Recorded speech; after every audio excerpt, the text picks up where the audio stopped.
Tell me why I tried to hit the jerk in front of this the other day to impress her and shit.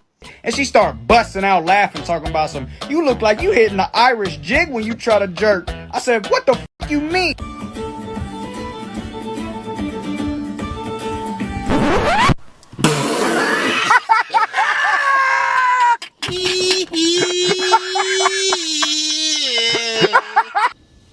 Hear the music. Tell me why I try to hit the jerk. Tell me why I try to hit the jerk.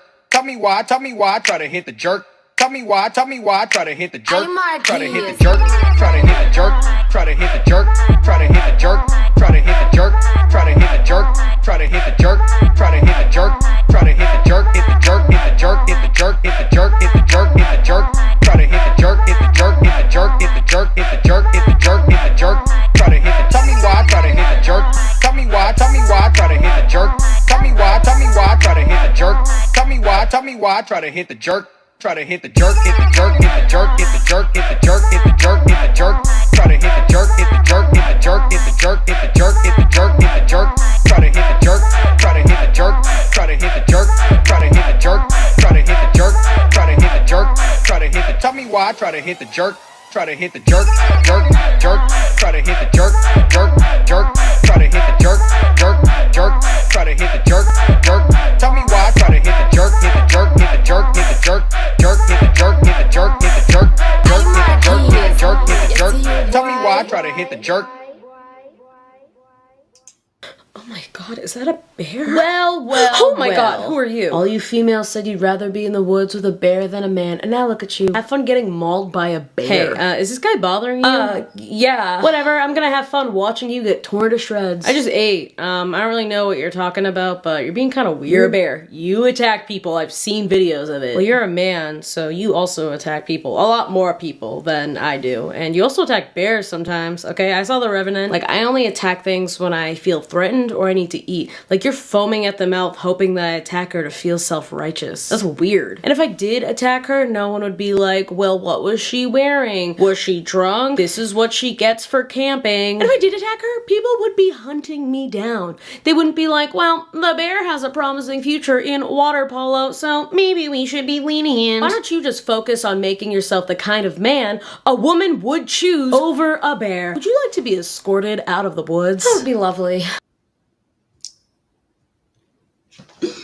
Hi, everybody. Welcome to Bad Science Sunday. Glad you're here. Ember, thank you for the raid. Love, love, love ya. Oh, and today we have the illustrious, the Holy Spackle. Wave, say hi. Hi, guys. Thanks for having me, Maya. Appreciate it. Spackle's like, what is happening right now? It's been a while. Spackle's actually one of my oldest and dearest friends. I was just telling Vandy, I was like, man, I think I came to YouTube like right after, right as the entire G Plus crew was filtering over to YouTube and lamenting the downfall of G Plus. And Spackle is one of the few people that are still here that comes from those days. Yeah, and that's actually, man, if you want to see like the old atheist internets, you've got a lot of those videos on your channel, right? weird stuff, like how we triggered Von Helton into like a rage because we said that a lot of our favorite founding fathers were deists, and he just lost his mind and started screaming at us for like an hour. And then it got so bad that Keemster raided the chat, like, and that was actually on Nadia's channel, but I copied it over since Nadia doesn't do it anymore. But yeah, like old school stuff like that is always kind of fun. I also follow drama from the anti-KJ weird people. And the reason why I do that is because of wonderful Steve McRae. And so he opened a whole new world of weirdness for me. So I do watch a lot of weirdos, but I also am fascinated by religion. And, I had at one point pursued family care ministry and outreach and youth ministry. And I was a youth minister for a while. So like for me, that was like where I was passionate about for a while. And now I've evolved. And so I'm somewhere between like a progressive Christian and a deist right now, somewhere between that. But yeah. Okay. Yeah. And and I'm not an atheist either, but I've been, So there were a lot of Christians. Like, man, when you and I met, there was you, and then there was like Veckel, G-Man, Some Jill, hardcore like, people. yeah, like hardcore, like, what do you call them? Pre-suppers. And I'm just like, you're not like that. You're not a real Christian. And I'm really sorry for doing that to you. Oh, no, yeah. No, I was used to that because I had that so much from their side. They're like, oh, you're not a real Christian. They even told me worse than an atheist because a progressive Christian like Rachel Held Adams or Benjamin L. Corey or Rob Bell, they're saying that these people are worse than an atheist. In fact, they used to call me Robin Bell as an insult. And I thought it was a really like compliment because I was like, Rob Bell's a good communicator. Say what you want. You could say he's too wooey or whatever, but he's a good communicator. So there's that. So I was like, oh, thanks, guys. So, but yeah. Yeah, but they're, well, yeah, was it Jill? He's always like, you liberals. It's like that. That's, it's not a sick burn, dude. Right, right. Yeah, it's one thing like I think it's interesting how many Americans have married religion and government together, and nothing good Yeah, ever comes of it. So, yeah. right. Uh, It's almost like we were founded on not doing that, and all our favorite fathers were deists and part of the Enlightenment. There could be that. oh no, we were founded on Christianity, and the founding fathers wanted us to be Christians, a particular, but their type of Christian in particular, even though that didn't exist at the time that the country was founded, and blah blah blah blah If blah. these people saw what Thomas Jefferson did to a Bible, they would have a stroke. Uh, cut, cut. We don't need that miracle. We don't need this miracle. Supernatural is ridiculous. Like he would just pull out anything supernatural, anything that was a miracle. It's gone. It's on the cutting floor. Yeah, I assume he also pulled out the bits about treating your slaves well, but I don't know the man. There's that too. Yeah, he's got Yeah. a bad reputation. all right. Oh God. So I've been trying to get Spackle on my show for quite a while, and she was like, "Well, I don't really science," and I'm like, "No, That's no, not a problem. right? It's not. I mean, we've done. I mean, yeah, we do bad biology, or let's see, we've done bad physics. We've done bad. What do you call it? Geology. We've done bad psychology. We've done a lot of the bad sciences. We've also done bad political science. We've done bad computer science. um, you've done bad When did we do bad computer science? with porpoise. Oh, right. Yeah. Okay. Well, one of the Uh, things that like I so think I we stretch here. well I think one of the things I said to you is that you'll notice that Teal Swann will insert psychological, ideas from psychology here and there. Just borrow them occasionally, Hmm. just slide it in.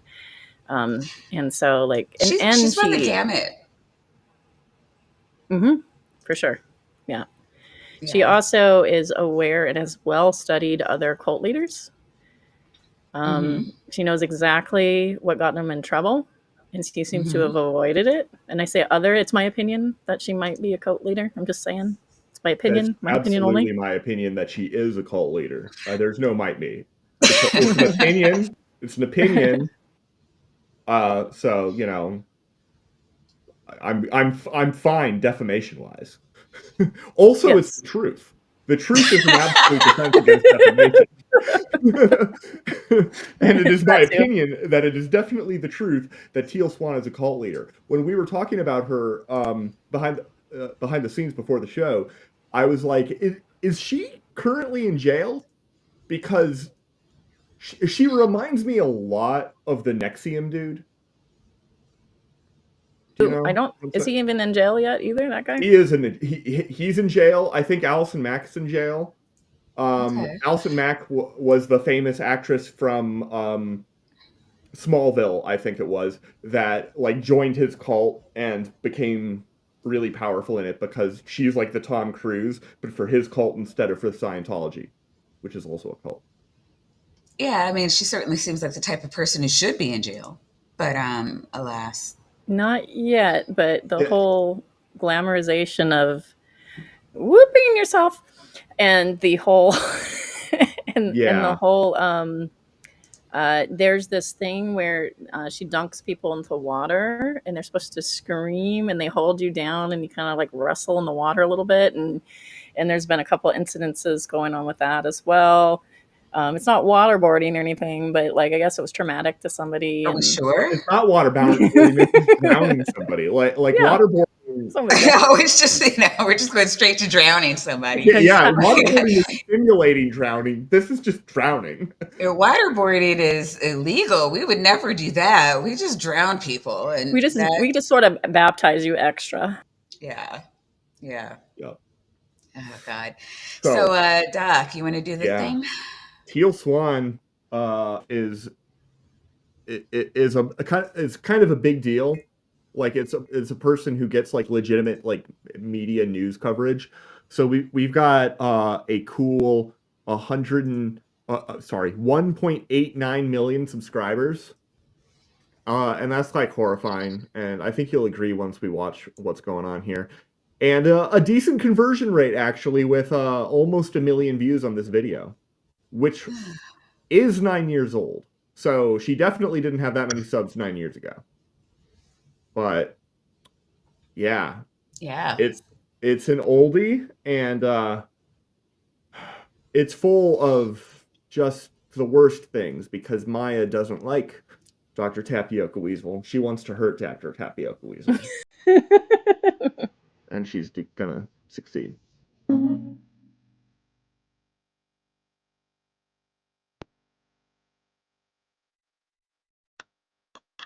I can skip this part if we want.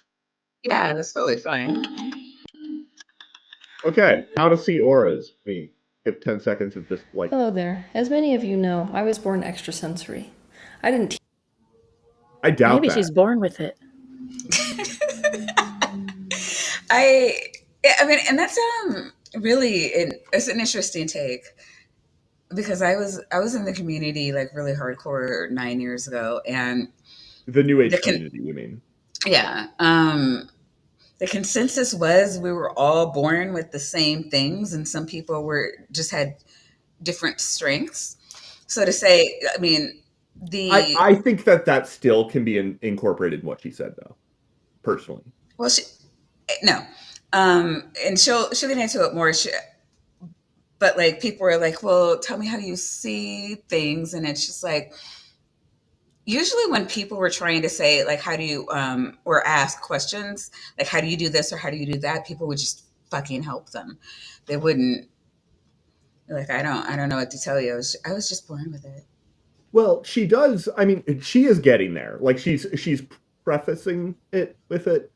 Is that what we're doing tonight? Am I going to be defending Teal Swann? It looks like that's what you're doing. You're trying, no, that's good. Be charitable, right? Like that's part of being a skeptic, right? Being charitable. We will get to the part rip when she her misuses to shreds the word. while you be defending. Yeah. We will definitely get to the part where she just repeatedly misuses the word frequency. And is that going to drive you nuts? Are you actually going to?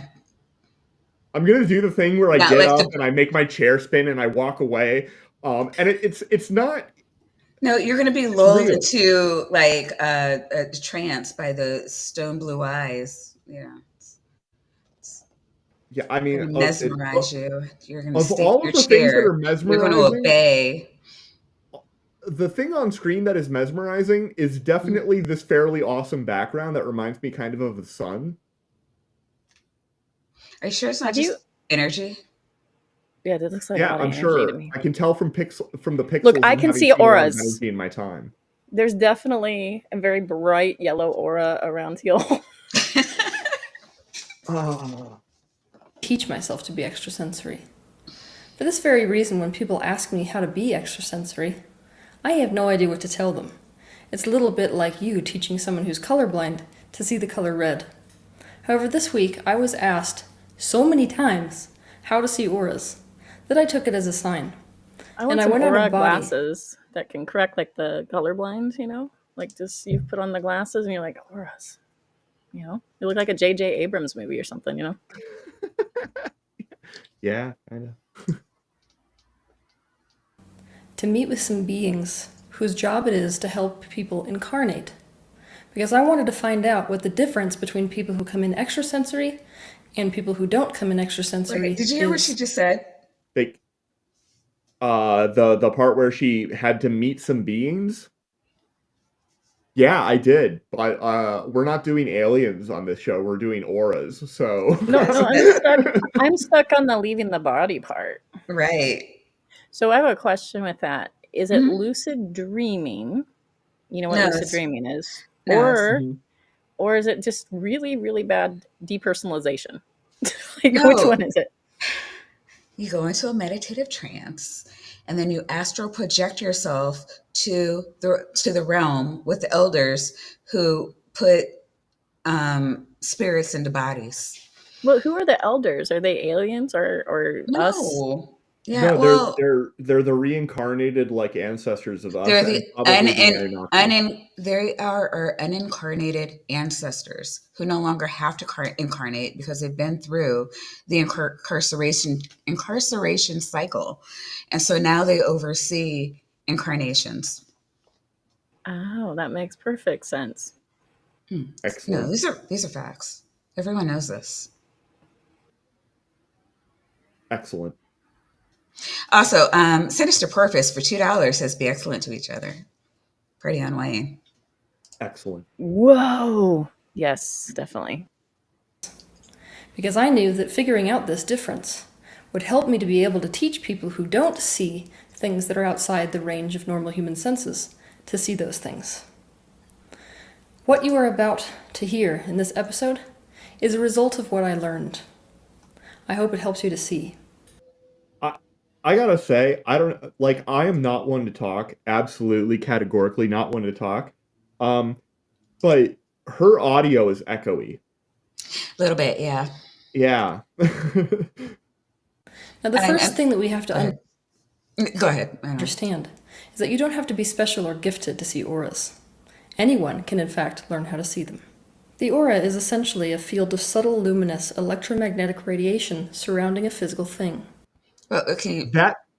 Those are specific facts that she just asserted. Okay, Yes. An aura, when you see it, it's literally because photons of light are hitting your retina. Okay, and it's coming from around like the haze around a thing. Mm-hmm. What's up, Spackle? I just want to know, how do I know the difference between astigmatism and aura? Because I have a lot of that at nighttime. Auras only are around people, and astigmatism is like around like street lights. So. The word surround, of course, gets us off track when it comes to understanding auras, because in reality, your aura is entirely in and of you. Then why are the photons coming from a distance away? Okay? What is happening right now? Okay, when you see the corona of the sun, the corona is not inside the normal sun part of the sun. Okay, it's outside. Okay. Yeah. So I guess this is 9 years ago, and I can't remember when I started hearing, but let's say recently, I want to say within the last 5 years that I know about, when the community was started talking about auras being an extension of the chakra system. So the chakra system? Yeah. Yeah, I have something to say about the chakra thing. Go ahead. I don't believe in it, but I will tell you this, that I do think meditation is helpful, and they do use chakra, and I'm just like, ignore that part. No, we are very vocal. We are very vocal about meditation, and that it is insanely helpful. I've been like kind of hardcore pushing a friend of mine to like do, proper like conscious, somewhat effortful, but not entirely effortful, like mindfulness meditations that are like guided to because like I'm doing an introductory course of the Waking Up app, which I thought it is a mindfulness app that I find extremely helpful personally. It works very well for me because I think I think a lot in the same way as Sam Harris does about those topics.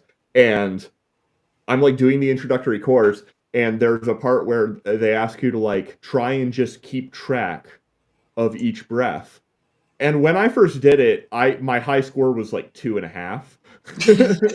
And this time, like I was able to just keep going until he interrupted. I have a little bit of ADHD going on, and so like one of the things that happens is a distraction. I always have like a flooded mind, and one of the things that I struggle with is I'm always in the past, which is rumination, or I was in the future, which is worry, and I'm very rarely in the present, which is what my main problem is because I have anxiety issues. And so it's been helpful because it sort of pulls me out of that anxiety spiral and it grounds me down. Yes, And exactly. so if you run like a into a superpower. meditation where they say chakra, don't let it turn you off towards it. Just say zones in your head. Like, it's a zone. So No, and you know what? I do this with people all the time. People are like, "Oh, I want to meditate, but I can't clear my mind," and I'm like, "Yeah, that's the whole point. If you could just clear your mind, then you wouldn't need to meditate. Meditation is supposed to help you get to that point." right. But yeah, I mean and don't concentrate on being perfect. Like, Yeah. just concentrate on doing it. It really does help calm you down.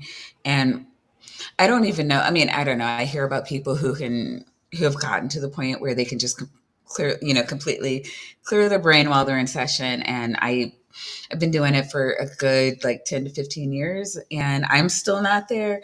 Usually I have to focus on something like, Vandy was saying, I have to count my breaths, or usually I'm meditating on like a Sensation. value or a feeling, or things like that, where it's like, I'm not stressed out. Like I'm focused on, what did my mind feel like when it was clear, or what did, it.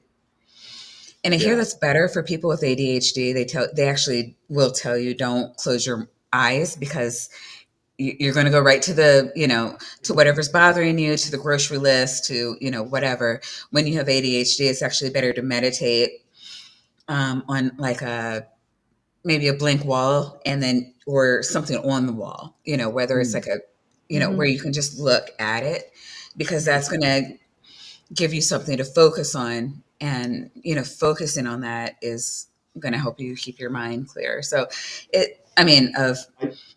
and I don't know, if you have ADHD, maybe you understand what it means. Because for me, it's hard for me to talk to someone and look them in the eye, because I'm so focused on looking them in the eye that that I can't focus on what they're talking about. Yeah, their expressions distract you, right? Right. So Yeah. So it's kind of like that, where it's like, okay, if I'm focused on looking, like I'm staring this thing in the eye, like that's my focus. It actually takes up so much concentration that it's doing all the other work for you. Whereas if you don't have ADHD, then maybe I don't know what people who don't. I have moderate to severe. I can't even imagine what, like, even on meds, my mind is still going. I just can't imagine not having it. one of the things I love about, and this is kind of a bunny trail, but I think, like, I just wanted to make that division. I think Tapioca Weasel, like, also you want to make that division between meditation and woo, right? Yeah. Mhm. Oh, But woo.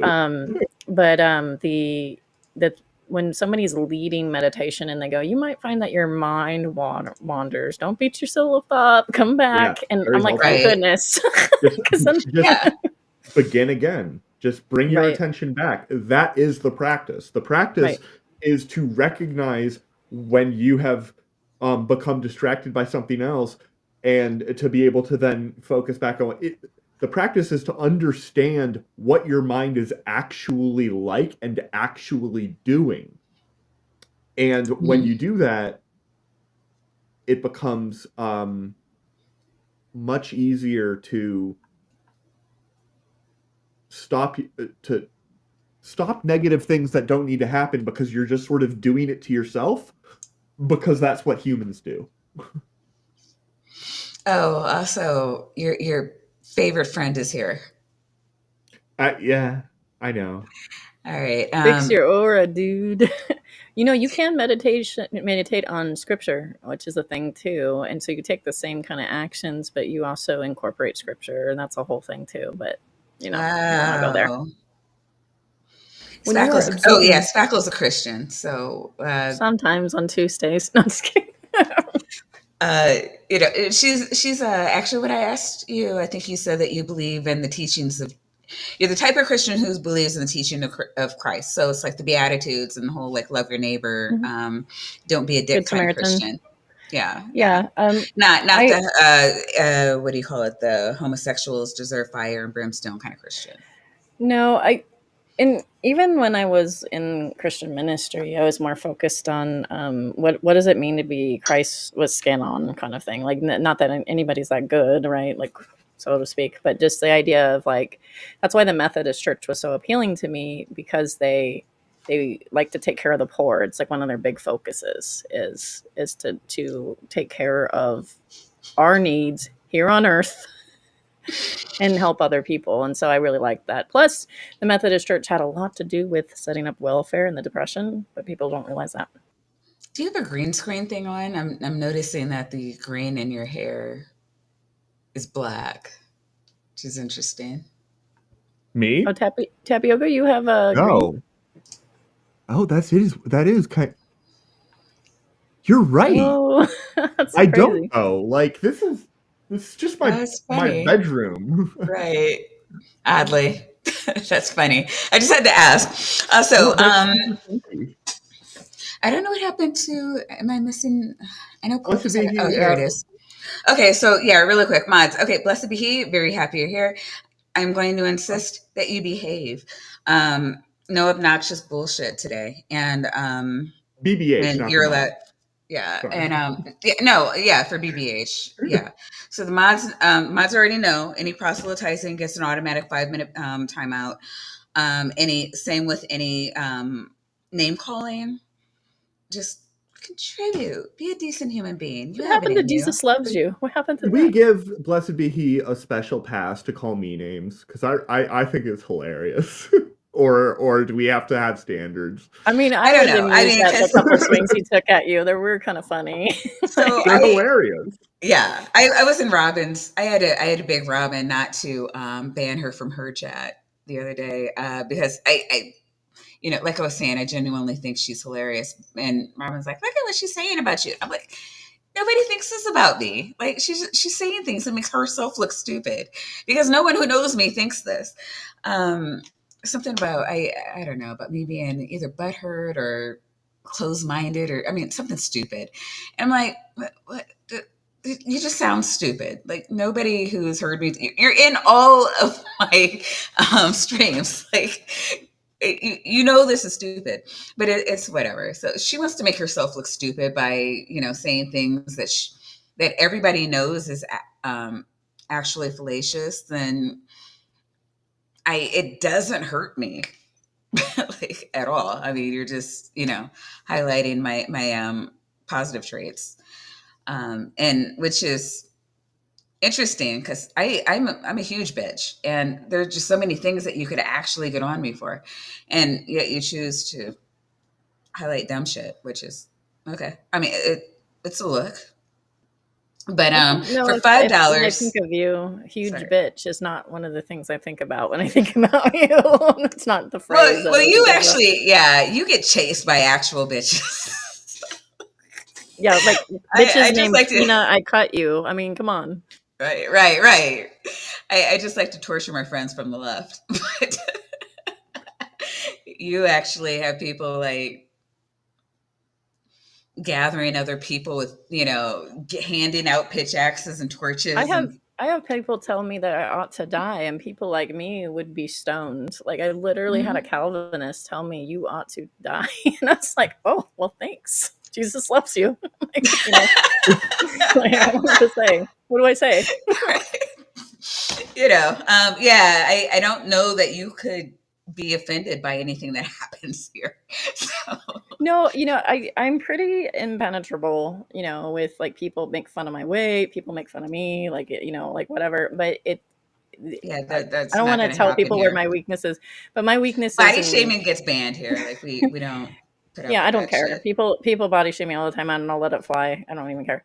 But like like it's interpersonal relationships where I'm like the sensitive bitch about, like, but here not so much now. $5. Sinister Purpose says, if I successfully learn to be extrasensory, when can I cast Magic Missile? I know what Magic Missile is. It's a video. Magic Missile. It's a level 1. I think it's a level 1. It might be level 0 for all I know. A D&D spell, and it has the advantage that it never misses. It always hits its target, but it only does I think like 1d4, maybe 1d6 of damage. So there's also a video where they were LARPing, and there's a little wizard. Magic Missile. Yeah. $2. Left-handed Jedi says Dr. Tapioca has magnetic aura. See, I one of these days we're gonna have to make it a bannable offense officially to troll me. Never. Okay, yeah, that's fair. Never. Yeah. Okay, fine. Oh, I gotta learn science first. Sorry. Blessed be he tells me I have to learn science first. The physical body and the aura at the same time. The aura merely appears to surround the body. Really, it's just another dimensional layer of a being. And the body is an overlay upon it. We associate auras. The body is an emanation and an overlay on top of the aura. The aura is like the fundamental thing. It's like quantum field theory. The field is the thing. Is the aura like the Christian, like, Christians believe in the spirit or the soul? Like, is the aura that? Apparently, I'm trying to, again, I was taught that like an aura was you have the chakras, and then, your chakras, they have to be aligned and they have to be healthy. And then they emanate, and what do the aura is like, I don't know, like the more healthy your chakra is, the more radiant it is, and the more it like will penetrate around you, and that people can see. So like if you have like heart chakra, I think is green. So if your heart chakra is really healthy, then it'll be big and bright and bold. And so people will think that you have a green aura, and, you'll be very loving and green has a number of different things, that anywhere from like health, like good health, lots of wealth. There's a couple of other things that green means, but that would be your dominant chakra. It would be your most healthy chakra, your dominant aura. And that would be your dominant aura would be your most healthy chakra. But just like with, what do you call it? With the, the zodiac, how everything, like all the zodiac sign, like you are every zodiac sign. When people are like, what's your sign? They're talking about your sun sign. You're every sign. But like with your aura, you are every color. Your dominant aura is just your healthiest chakra. That's what I was taught. And that's what I was hearing when I was in the woo community, or say woo community. Not everybody, a lot of people took it as religion. So I don't want to treat it all as woo. I mean, it's, unless you want to say like Christianity is woo, and, Buddhism is woo, and Islam is woo. And I know a lot of people out there do, which is fine. Yeah, there's a lot of atheists that feel that way, for sure. Yeah. Right. I mean, I do want to separate people who are doing just pure mindful meditation and happen to believe that they connect with their higher self, and it's a separate entity, just as like the Holy Spirit is. From people who think that you can drink Gwyneth Paltrow's vag water and be healthy instead of going to your doctor. Like, I think those are different things. Ugh. And so none of the egg thing that she was selling, nothing like that. I feel like if she's selling it, you should stay away from it. Just as a general rule, I could be wrong. I'm open. I mean, if you want to prove me wrong in that, I'll listen. Probably on a Bad Science Sunday critique. So I'm going to be reviewing. Right. At the suggestion of Titan, I have decided to put on a green shirt, and I don't know what's happening, but I feel like I might be able to quantum teleport. That makes sense. Yeah. Only living things. But in truth, all things which are physical, whether they be living or not, have an aura. Now here's the thing that most people don't understand That's a cop-out. about auras. People think that you are giving off your aura, when in reality what's more true is that your aura is giving off you. It is the multidimensional aspect of you, which is projecting itself forth physically as the person you see in the mirror every day. This is like a sovereign citizen version of metaphysics. You know? Like, I am not the all capital letters person. I am the trustee and the beneficiary and the representative. So are you like a 3D projection? Like we're holographs of our aura? Is that what she's saying? Yeah, am I like an avatar now? Like, what's going on? We're literally, we are getting to Avatar. Okay. Yeah. Because I'm thinking like Avatar. Yeah. It's projecting itself forth physically as the person you see in the mirror every day. An aura simultaneously contains information which it puts off and has a highly sensitive perception of information which it absorbs. So the aura, she thinks the aura is a holograph. Honestly, one of the more coherent like things that she has said, and it even ties in vaguely with some of the information stuff. Like the technical definition of a hologram is three-dimensional information that is like encoded in a two-dimensional like surface. Right. But she's not saying hologram. She's saying aura, which is the same. Is that where we're going with it? Is that how charitable we're going? We're just going to say the only hard God and is fast the thing that I have understood so far is her claim that it is a visible, fundamentally electromagnetic phenomenon that like is like around people, which means that you detect it with photons, which matters because then you could use a camera. Cameras should be able to see auras. The electromagnetic energy. I mean, but can they? I mean, unless we're talking about like what is like those heat sensor things. Yeah. Well, also there's those ghost hunters like to look for ghost orbs in cameras. You ever hear ghost orbs? They do. Hey, is it Kai? I think it's Kai Angeli. Nobody ever pronounces his name right. That's the only thing that I remember. Like I do remember we were talking about back in when I met Titan back in the progressive lib days. I feel bad. I think it's Kai. Kai, could you remind me how to pronounce your name? But like this is like a throwback. This is like a better throwback Sunday. Holy shit. Where I'm seeing all my like old friends from way back. Holy shit. I'm loving this. I feel so at home today. I'm sorry. Energy field is constantly lending to as well as emanating from your physical body.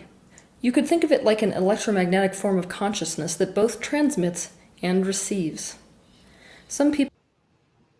Well, I'm not gonna lie. She brought up a big can of worms there, which is the physical like explanation for consciousness, which I got nothing. Nobody's got nothing. Like actually properly. We know the correlations, but the explanation of exactly like fundamentally physically what consciousness is, I don't think we have anything remotely resembling a good answer. In enters religion. I'm kidding. It's literally called like the hard problem of consciousness. Like clearly it has to do with brains, but saying it's a consequence of brain activity is, in my opinion, like not an answer. That's like we know that that's true, but it's not an answer. People with energetic vibrations that are high enough to find resonance with thought forms can interpret them through their physical senses and receives. Some people with energetic vibrations that are high enough to find resonance with thought forms can interpret them through their physical senses. What does that mean? I have a What thought. is happening right now? Why do you use these words? I have a thought. Like, I always think like this got invented by somebody that goes into a house party and they go, I can feel the vibe of the room. And it just sort of escalated from there. But you know what I mean? Like, you can kind of feel the vibe. But what That's you're really what I doing used is to. taking in information from social cues, right? But yeah, they're like, I feel the vibe. You know? Which is normally tantamount. And like last time we did one of these streams, I think was with a Nitty, and I was trying to explain. I'm like, yeah, that's a variant of what they mean, but it's on par with what they mean. She's in another dimension with all this shit. Like, I don't know anybody in the community who talks like this. Well, she does claim to be an alien at one point. She kind of looks like an alien, just like a little bit. Is that that might have been body shaming? Maybe I shouldn't have said that. I'm sorry. No, she's got a cold kind of face. It's like antisocial spectrum looking. I'll just say that. Most people think that auras are just about colors, but some I've literally never been like, you know what? The thing about auras is they're really just the same thing as colors. someone like myself can tell I you. don't know anybody who's done that. No. A lot of people think that auras are just about colors, but someone like myself can tell you that there's a lot more to auras. Auras can have different shapes, different textures, different sizes, different patterns, different sounds, different hues. They vary greatly. Hold on. What about taste and smell? I'm sorry, like, are we just going to completely ignore 2 of the 5 senses? I don't even know. I don't know if she mentioned sounds either, actually, but She did say sounds. She did. She did. Just taste and smell is out. Yeah, just taste and smell. Yeah, which, you know, to be fair, if she had included taste and smell, it is 100% factually true that I would be making fun of her for that, because that sounds silly. So, you know, there's that. Can you imagine you're just like your aura tastes funny, guys. Chewy. Well, I mean, she did say they have different textures, which I'm still trying to figure out what that is. She's like roping the auras. Apparently. Well, I think the different textures is sort of like that picture you're seeing, right? Is that the sun, or are we looking into but a she yellow also pool? said they have different hues. So this would be the different hues. Right. Yeah. In terms of It's hue that and value. part in between green and you know blue. what? Maybe she's talking about like density. Like she was just saying, like, you know, something, I forgot what she said already, but it was just like you would have to be the same vibration as sound to be able to, you know, whatever. Maybe texture is like the same vibration as sound. Does Yeah. she think that all sound is one vibration? Probably. I think she's a shark. Sharks don't think everything sounds the same. They don't think a whole lot, but if they did think, they would not think all audio inputs are representing the same thing. It wouldn't be, it's this fetish for oneness that people have. The need for everything to be one with everything else. And I'm like we're all in the same universe where we all obey the same laws of physics. I think we're all part of a universal wave function. No, that doesn't have any physical philosophical implications as far as I'm concerned. Maybe DBH is right, and I'm just like not a real scientist, though. You know, could be that. I mean, you don't even know what aura textures are, dude. Like, how did you not pass that class on your way to physics school? I'm the only one here who's very clearly and visibly shimmering right now. Am I wrong? Okay, I mean, this is experimental physics. I'm an experimental physicist. I eat, I sleep, I fire the laser, and I repeat. That's what I do. The aura colors are perceived because the distribution of light particles versus the wavelength in an electromagnetic field varies greatly and is therefore perceived differently by the human eye. Would you like to speak on that? Did your brain just implode? I gotta hear it again. Different hues. They gonna be vary really hard greatly for in you to terms of understand. hue and value. The aura colors are perceived because the distribution of light particles versus the wavelength in an electromagnetic field varies greatly and is therefore perceived differently. Well, Sometimes it does, sometimes it doesn't. If you're looking at a laser, all of the photons are doing the same thing. There's very little variation. If you just open your eyes, though, and stare at this screen, for example, you have a lot of different photons. You got the red ones, which are hanging out in the 700s nanometers in terms of wavelength, and the blue ones that are down in the 400s. Like, they're different in that way, but if you were just staring at through a filter that filters out all but one wavelength, then if you do that, guess what? You're only seeing one wavelength. Like what you just said is sometimes, most of the time, like, correct, Teal, but you are a bad person and I don't like you. Here's what's fascinating with her is what you're saying is true. Like she'll steal from psychology, and I'm like, what you're saying is sort of correct, but really twisted, and so very similar. Yeah. Yes. Also, for the record, this, I don't know what this sheet on here with the different colors, where it's blue near the bottom and like green and like red near the top. I don't know what that's supposed to indicate. It's not clear at all. This is supposed to indicate like a photon and show that it's like wave-like, and then it's also particle-like.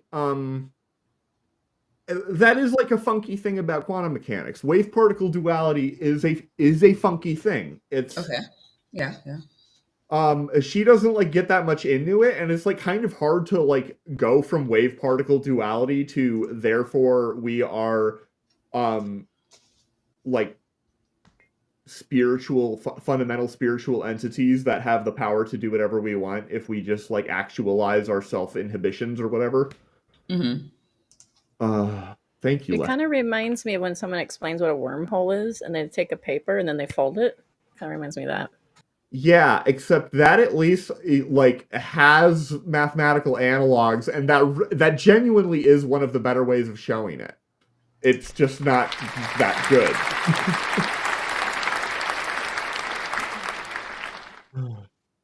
But we do want to thank Jedi for gifting us 5 tapioca weasels. And welcome to the cult.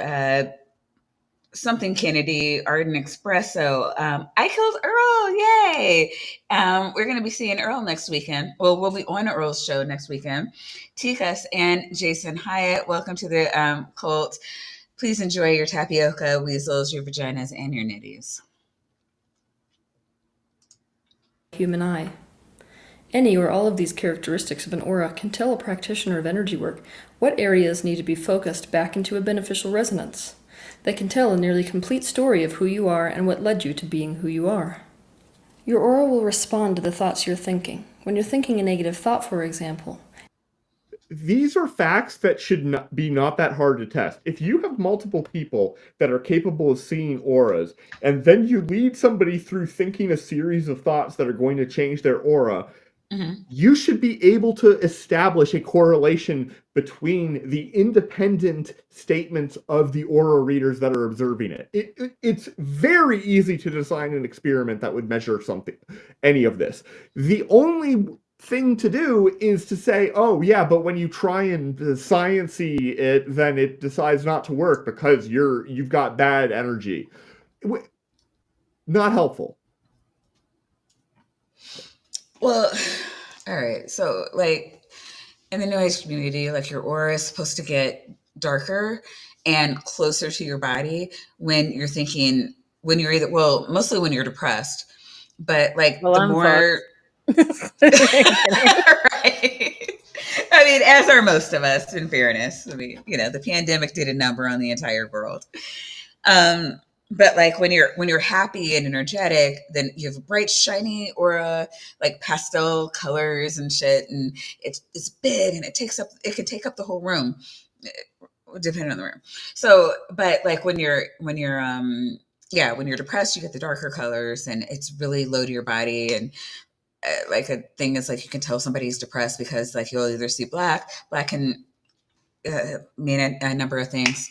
and or it can be indistinguishable from your body. Like you can't even tell that somebody has an aura, and that's usually a sign that they're depressed. So that's kind of what she's talking about there. But Tapioca Weasel's right. Like if you wanted to actually like measure this, or if you wanted to know that it was a thing, you should be able to bring in 5 aura readers who could look at somebody and say, you know, or even ostensibly, it's like, okay, am I having a good thought or a bad thought? And they should be able to, Right. yeah. That would affect both the colors and how close your aura is to you, ostensibly. And I'm totally sympathetic to the response that is too simplistic. Fine, okay, fine. They don't go into give we me don't. The simplest version, give me something. No, it's not actual physics, right? You're only going to get so much depth to it. I know, but that's the point. I'm like, listen, if you don't like my experiment, propose one yourself, because I proposed one. I did your work for you.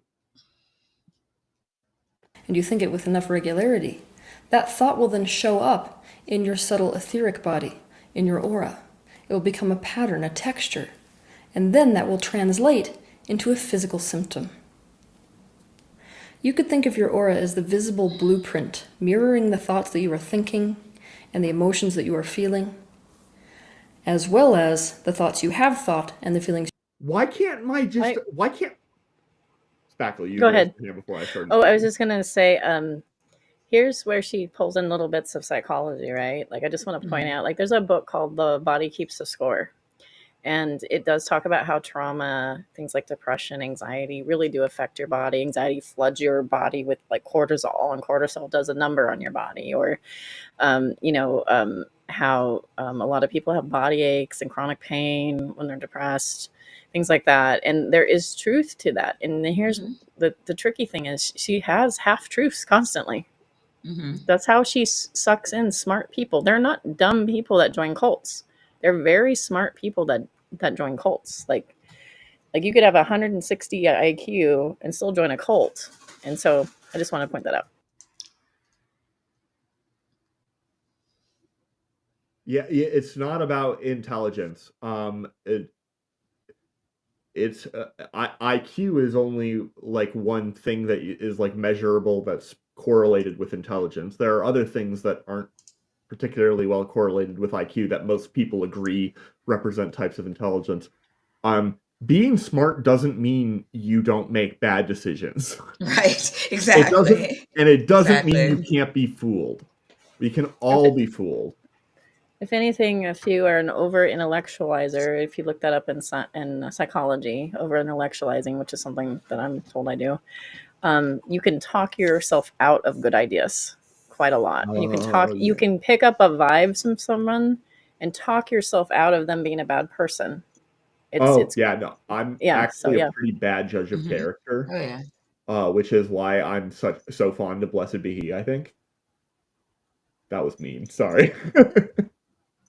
Oh. You have felt, which are leading to your current manifestation in this moment. This includes attitudes, memories, beliefs, experiences, etc. Basically anything this life as well as past lives have caused you to become. The aura contains all colors. Yeah, we're just going to brush over the fact that she just referenced past lives as though it were a well-established thing. We don't have time. Sorry, chat. Within it. But when would you like to answer this again? Wait, what am I answering?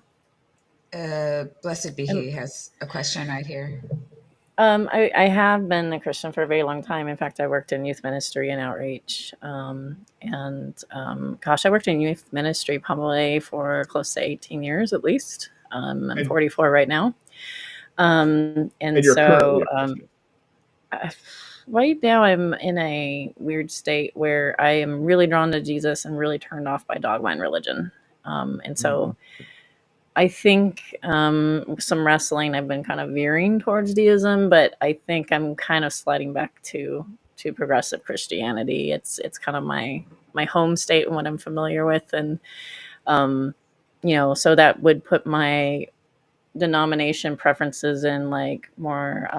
So there's two sects of Methodists. The one with the fire on the cross is usually the left, and the progressive. I veer that way. And so I'm drawn towards that part of the Methodist Church or Episcopalian, maybe, and not so much the hardcore Baptist I once was when I was younger. So, Understood. but boy, I could talk about eschatology if you want. I can talk about theology if you want. I'm a nerd that way, so anytime. I mean, we stand nerds here, right? Practitioner who reads auras tells you your aura is blue. What they mean is that blue is the closest color to your skin. This layer of the auric field is in fact the most essential real quick, again, I'm not saying this is true or false, but if somebody says that your aura is blue, they're saying blue is the dominant color that they see. Yeah. It's not, pretty obvious. If you see a huge haze of bright blue, but then right close to the skin, you see a pretty well defined like shell of red, but it's subtle. Mm-hmm. And they say your aura is blue, they mean your aura is blue, not the layer right next to your skin. Yeah. I'm opining confidently on this, even though I don't even think any of this stuff exists. No, having talked to people who claim to read auras, that is what they mean. I mean, and that's just that. I mean, and that actually is a fact. I mean, if somebody is saying that your aura is blue, what they mean is what they perceive is that's your dominant, the biggest hue emanating from you in their mind. I'm just saying. I don't know where she got that from. It's how people describe the things they see. I have to shout out the person who said in chat the silver nitrate comment. I just watched the Mother God documentary, and she turned literally blue, and then she dies, and they wrap her in Christmas lights and keep her mummified body in a sleeping bag. Fascinating. It's fascinating, wow. Especially because after she dies, people still are selling the cult, and definitely watch that if you're into watching cults like I am. Like, it is fascinating. But yeah, she literally turned blue. Like, it was, yeah. So is that interesting? Is that an aura? Or is it silver? Was it this one or too much silver nitrate? I think we're gonna see that later. Yeah, I'm trying to think. I mean, I could probably Google silver auras, but I'm not. Usually I'm used to like black or white, and then, all the chakra colors. So black is usually, again, just negative, like death or depression, things like that. White is usually either new, like it's like it's new. It hasn't been assigned. So like if you weren't expecting to be pregnant, and then a doctor's like, guess what? You're just like, I don't know what to do with this information. Then you ostensibly could have a white aura because it's just shock. It's like, I don't know what to do with this, for instance. But other than that, I've only ever known them to be colors that were chakra colors. Silver is interesting. So do you ever, like when I say do you ever, but when they look at someone's aura, is that aura constantly changing, or is it ever in a solid state? Like a steady state? Right. Like, are you steadily blue aura? Just kind of vibing blue, or? If you're stable, like, most of us, I think, are stable. So like, just you in your steady state, usually you'll have like, a dominant, like if you're not working on anything in particular, you'll have like whatever your dominant chakra is, that'll emanate. And that's usually, and for most people, what'll be what people will say the aura color is, because people don't normally meditate or try to balance their chakras out. So you'll have, usually, yeah, most people aren't working on themselves, so their aura would be the same color, Darkness. unless life interfered, and then whatever you're working through, be it good or bad, would permeate and could take over. So, but usually no, I I don't know. At least the people that I worked with, you know, people would ask, "What color is my aura now? What color is my aura now?" And usually they get the same. Or I hear, "Well, green's getting a little bit brighter, but or you're I'm seeing some yellow come through today." So if you're depressed, is it black or purple or dark blue or something? Like I'm thinking like Usually, darker hue maybe, because they're always like lightness is good, like.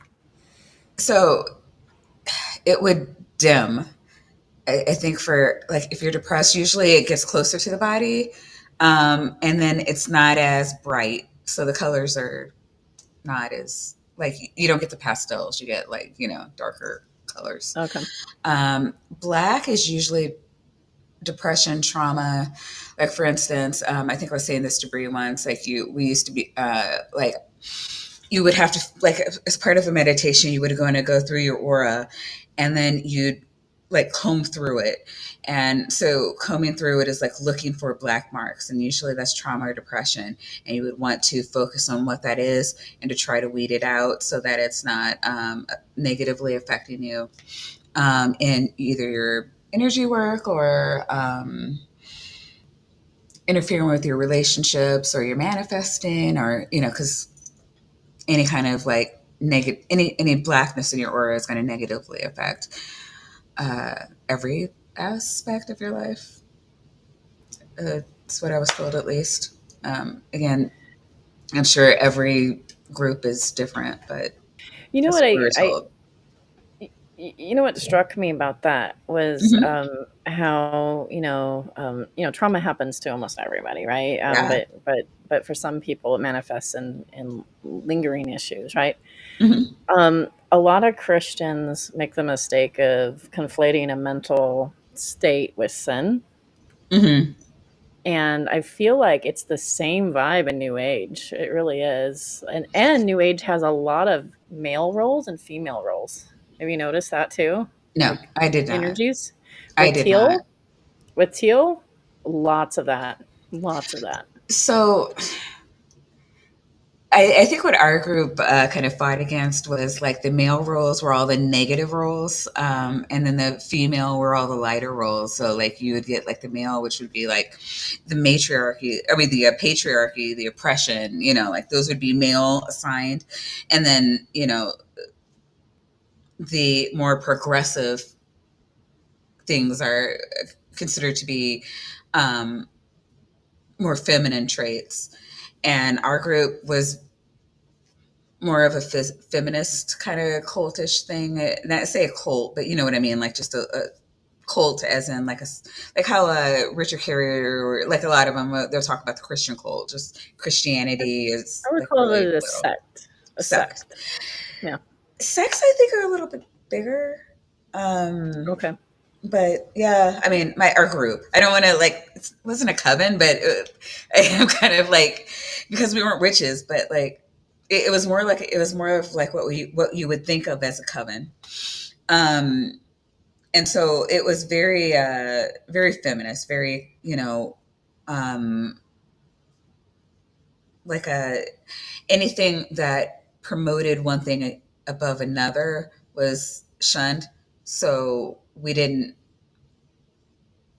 really think about male femaleness in that way. But I do know what you mean. Yeah. Yeah, so Teal and her, just this is away from auras, but Teal and her videos that I've watched talks about like basically presenting men as the champion, warrior, protector, and women are the nurturer. I mean, very defined gender roles for sure. And it was just Hmm. noticeable because I was like, oh, that's very much like the Abrahamic religions in that way. But it could be Teal's flavor. And it was very noticeable. I mean, yeah, possibly, especially with the I mean, it's with the online people. You, I noticed that there was more culty aspects of it than what you would find offline, and it really, because it, New Age isn't really cohesive at all. I That's really is the biggest way I could put it. And I know it's like a really general. It's like, what do you mean? It's different. Like, I mean, yeah, Christianity too. I mean, right, how many denominations are there?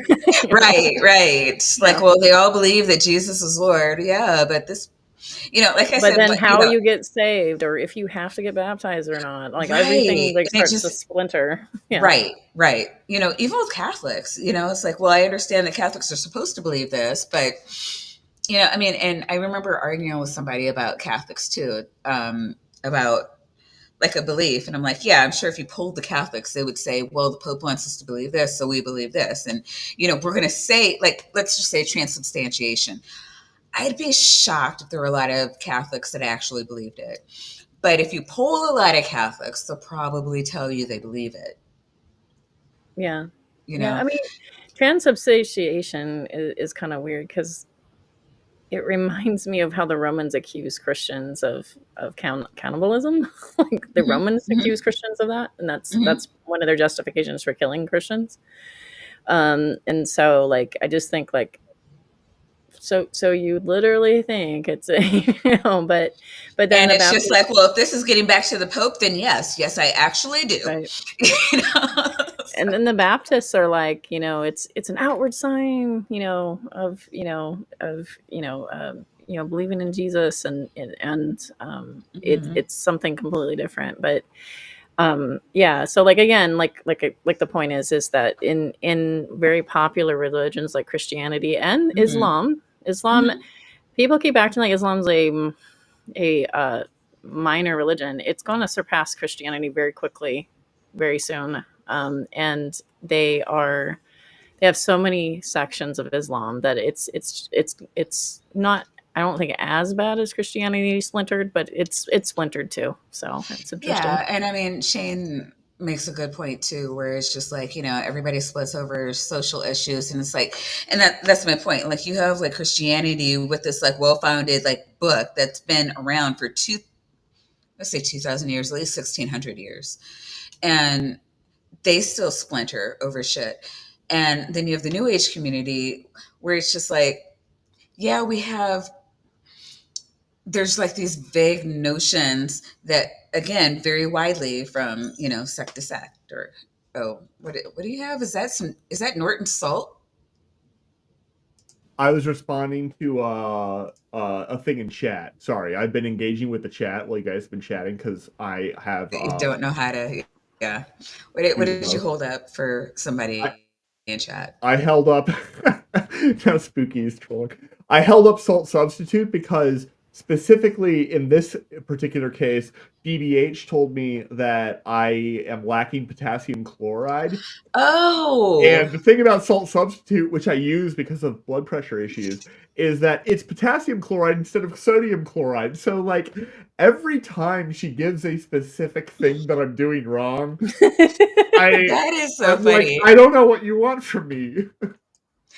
I'm surprised. I haven't even. I never even pay attention to her, so I hope she's not being too crazy in the chat. But I trust the mods completely, and mods like whatever you need to do. Like, Did I just misgender all I want is DP? I'm receipts. sorry.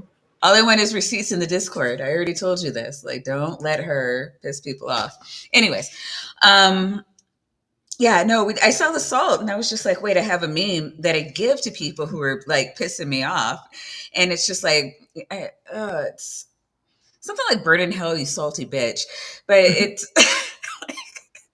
And then you said BBH, and I was like, oh, that's totally what he was doing. And then you were like, no, I was talking about my diet, and I'm like, what are we doing anymore? Well, I always need potassium. I get rid of it really quickly, so maybe I'll start using the salt substitute too. Good to know. I didn't know about that. Yeah, yeah.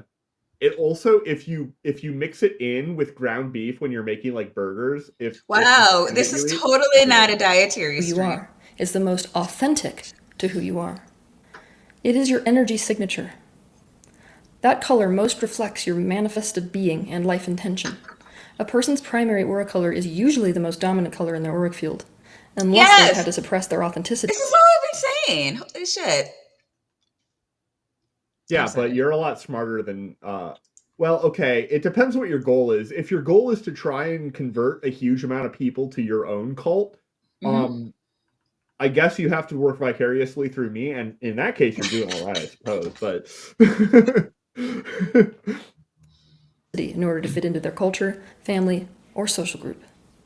So why should we learn to you Real know what quick. the first So screen? Grayson, I'm definitely seeing a lot of blue and green around you, with specks of yellow. So That I'm gonna go with that. No, hold on, hold on, hold on. I gotta Hmm. clarify.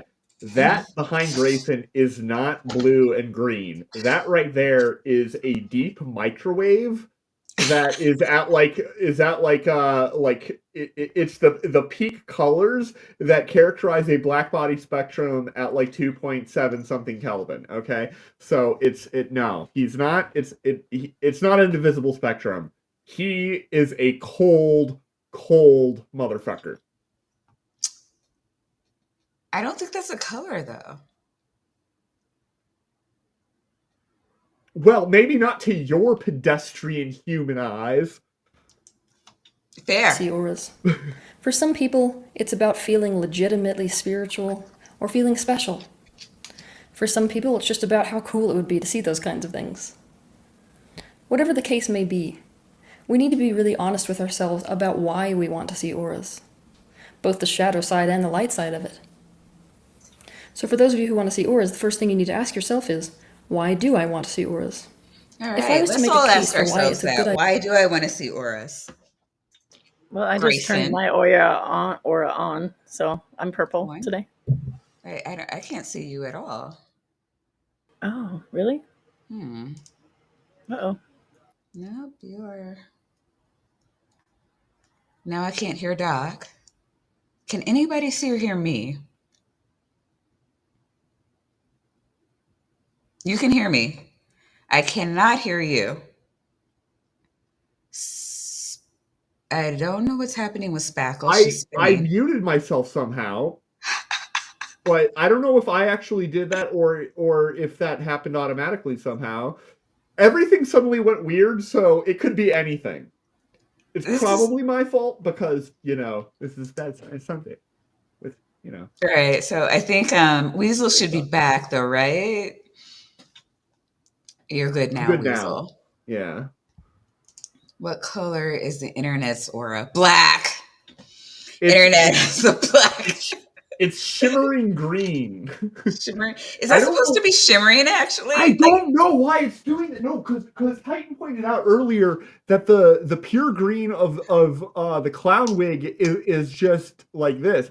This is like a slightly less fluorescent green. This is like very green though. If you're in the really? room, No, it's like, almost as wow. green as this. It's just not No, it's quite like as green. almost, yeah, it's like almost a forest Uh, green on I my also side. have What the fuck Okay, is I have that? a No, random drug medicine thing that yeah, has it does green not and like that. blue.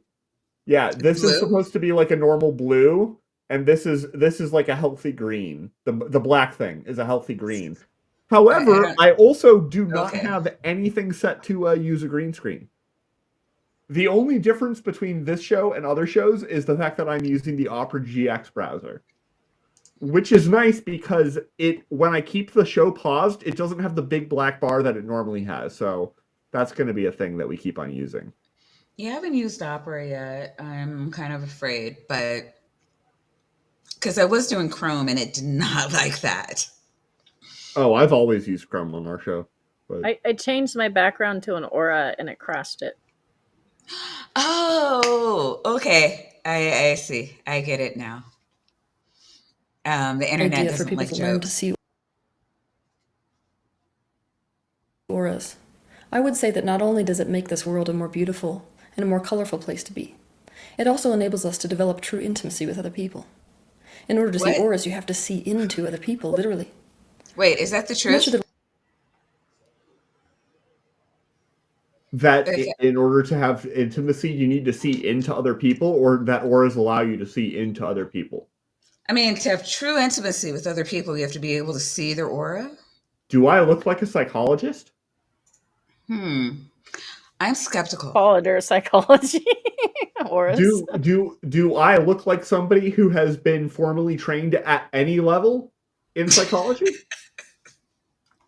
Holy Spackle, have you been formally trained at any level in psychology? No, I I just read about it mean, a lot. Okay. I'm saying though. I mean, Spackle, you're married. You've been happily married. Well, we'll just go with happily married for what, I 20 was years? very clear when I incorporated the word formal. I just want to be clear. Like Yeah. I anticipated where you were going, and nope. So I All watched right, this. so I only have a master's degree in psychology, but I'm pretty sure that aura reading, in order to have healthy relationships, isn't going to, like, if I had a PhD in any field of psychology, that wouldn't have made it It wouldn't have been part of the working with curriculum. them. No, yeah, Okay. just assuming. You're doing it wrong. You're supposed to Oh, see into my aura. you know what? That's why we're not better friends, right? Wait, Because what? I can't, because like we can't have a really true, healthy relationship because I can't see into your aura. Oh, well, that's because I have a force field. Oh, you dirty bitch. reason why we're in so much pain on this planet is because we don't understand each other. We're playing a massive guessing game with each other. Yes, we are. Fundamentally, that's what we're all doing. We're all just constantly guessing at what we think the world is like. That's what our brains do. If you're able to see these auric fields, you will be able to understand people better. It allows you to perceive the multidimensional universe and also perceive the effects that you have on other people. Much of the reason that we cannot heal chronic illnesses is because we do not see beyond.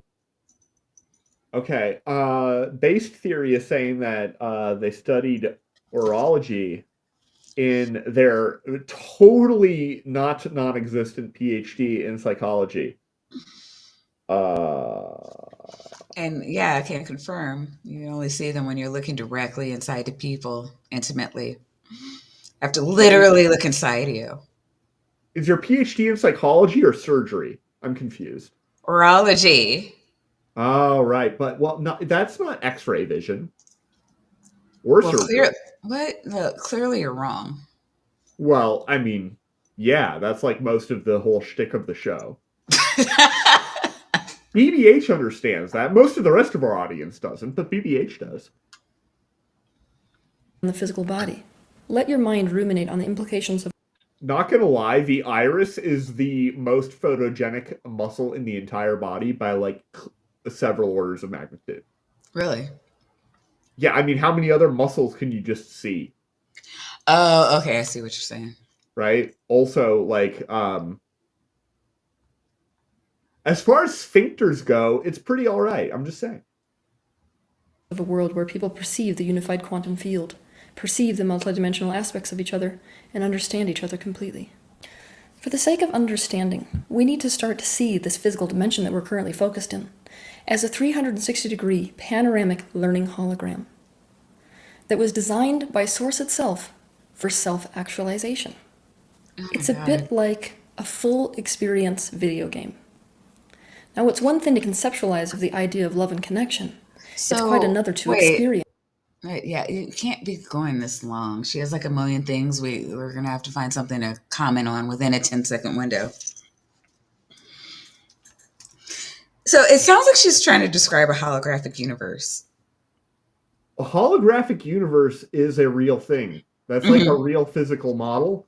And like I said earlier, a hologram is an encoding of a three-dimensional volume in a two-dimensional like surface. And I don't mean by like printing it out, because one, technically, if you print it out on paper, you're using ink, which has 3 dimensions. But I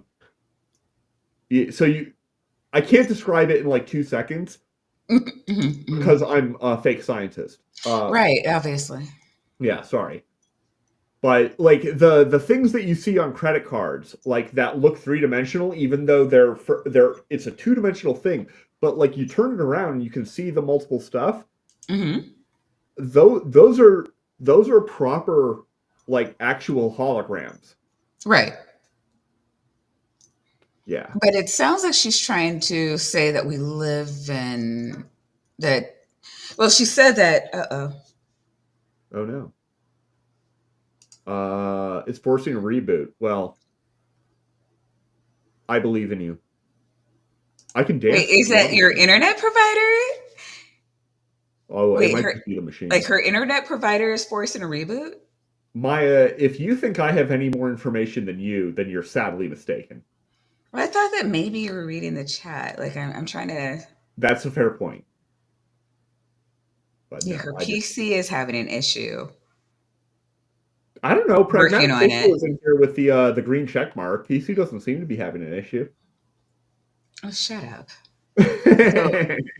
I thought that was an excellent pun.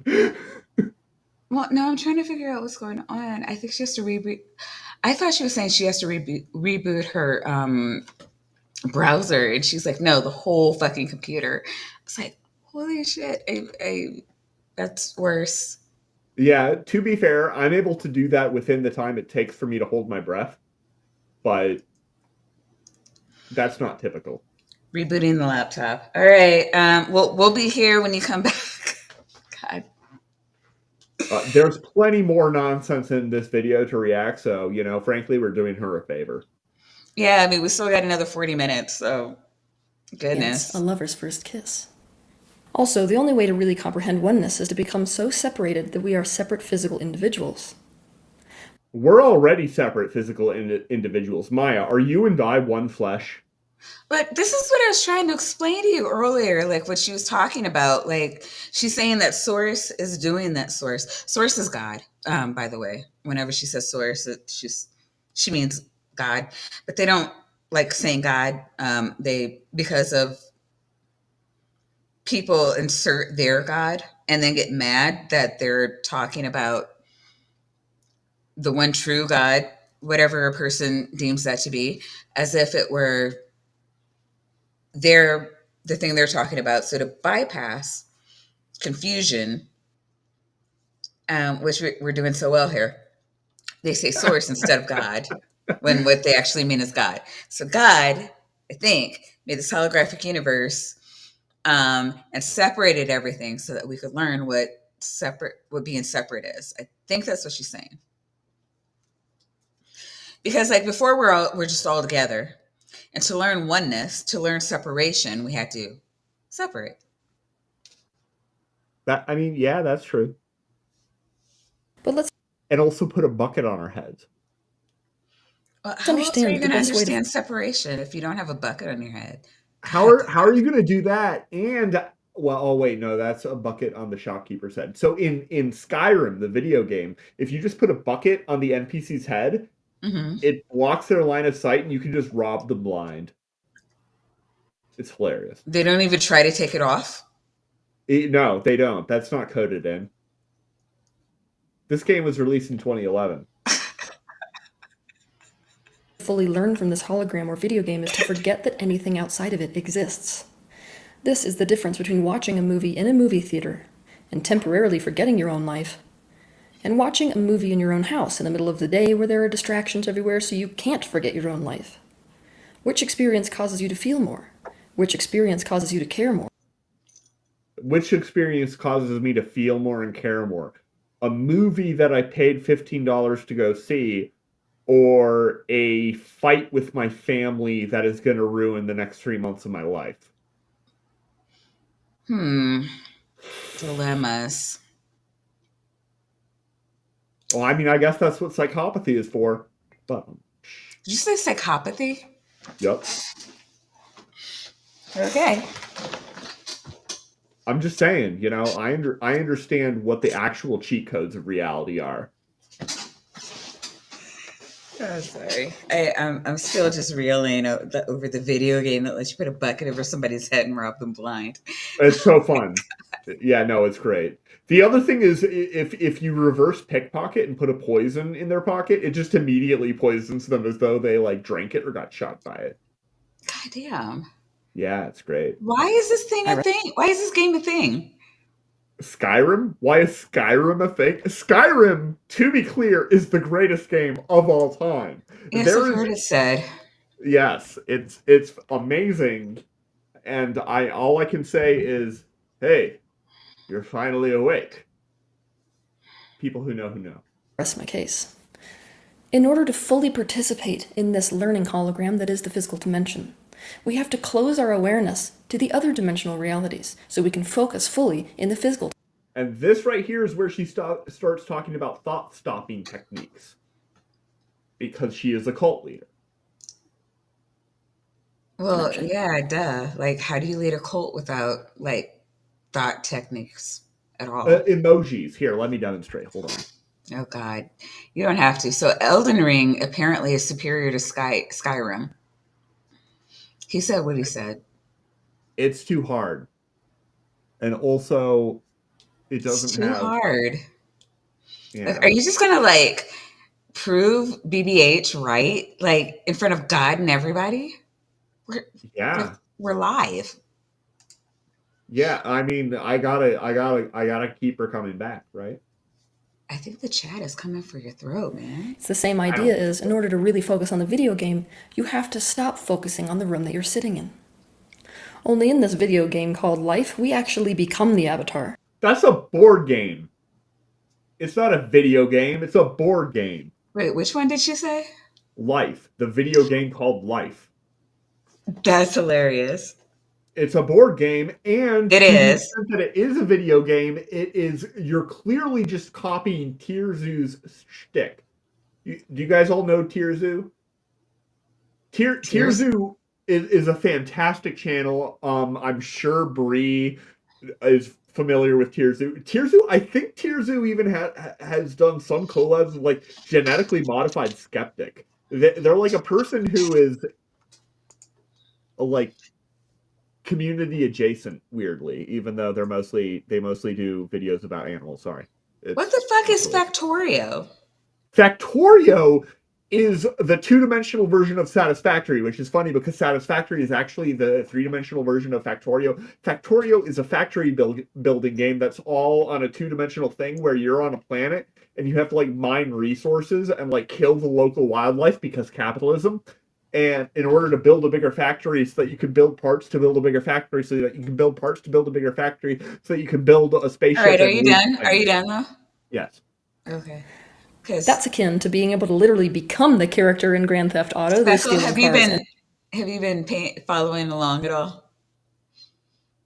We've turned the stream into a video game stream, and I was making sure I listened to my phone while I was rebooting. So, to be clear, it wasn't our fault.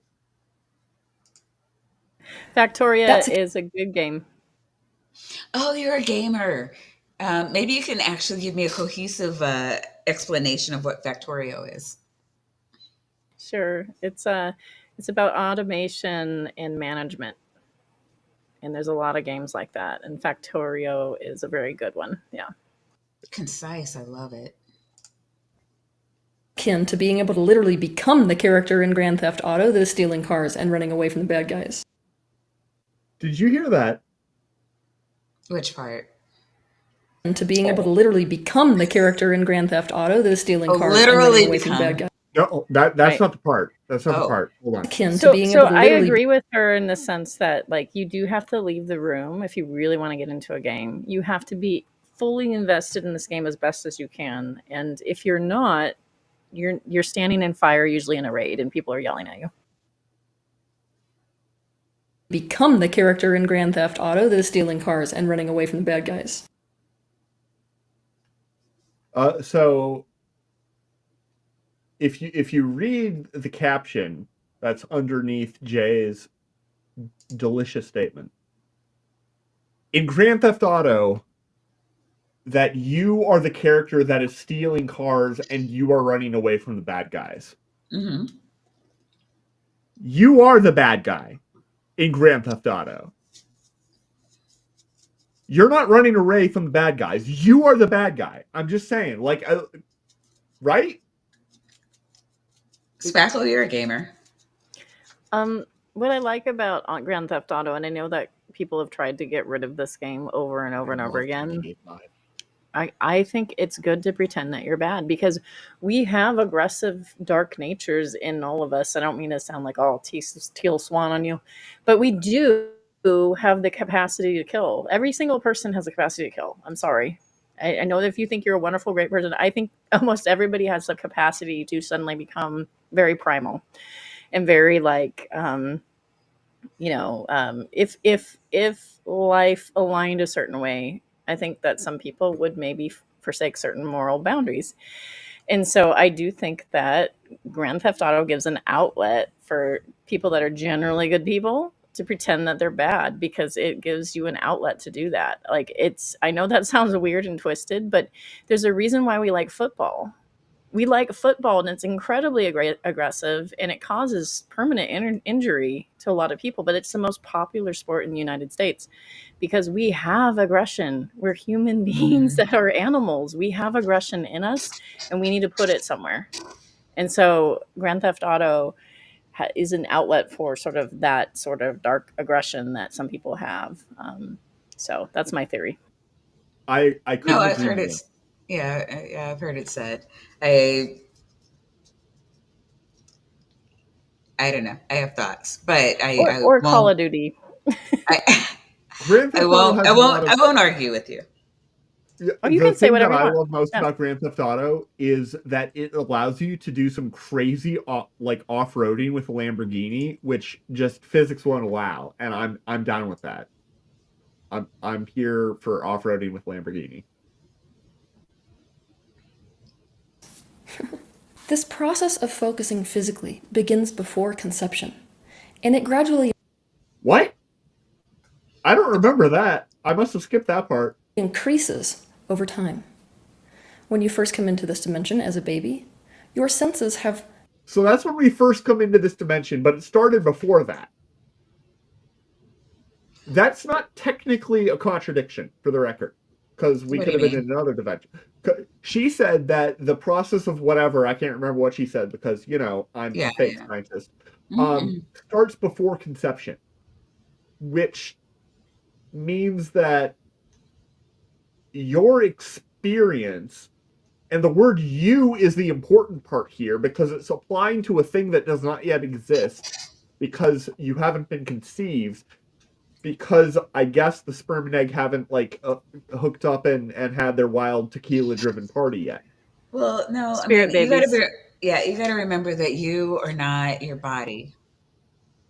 No, I'm my aura, and my aura is just like a discharge that my body is just like a discharge that my aura makes. I have something to Right? say about that. You are not your body. This is I'm gonna probably sound crazy, but I feel like I'm rarely in my Yeah, body. we already crossed crazy. I go for Like broke. I feel like I'm rarely in my body. In fact, that might be part of my problem usually. That's why the grounding thing works for me, right?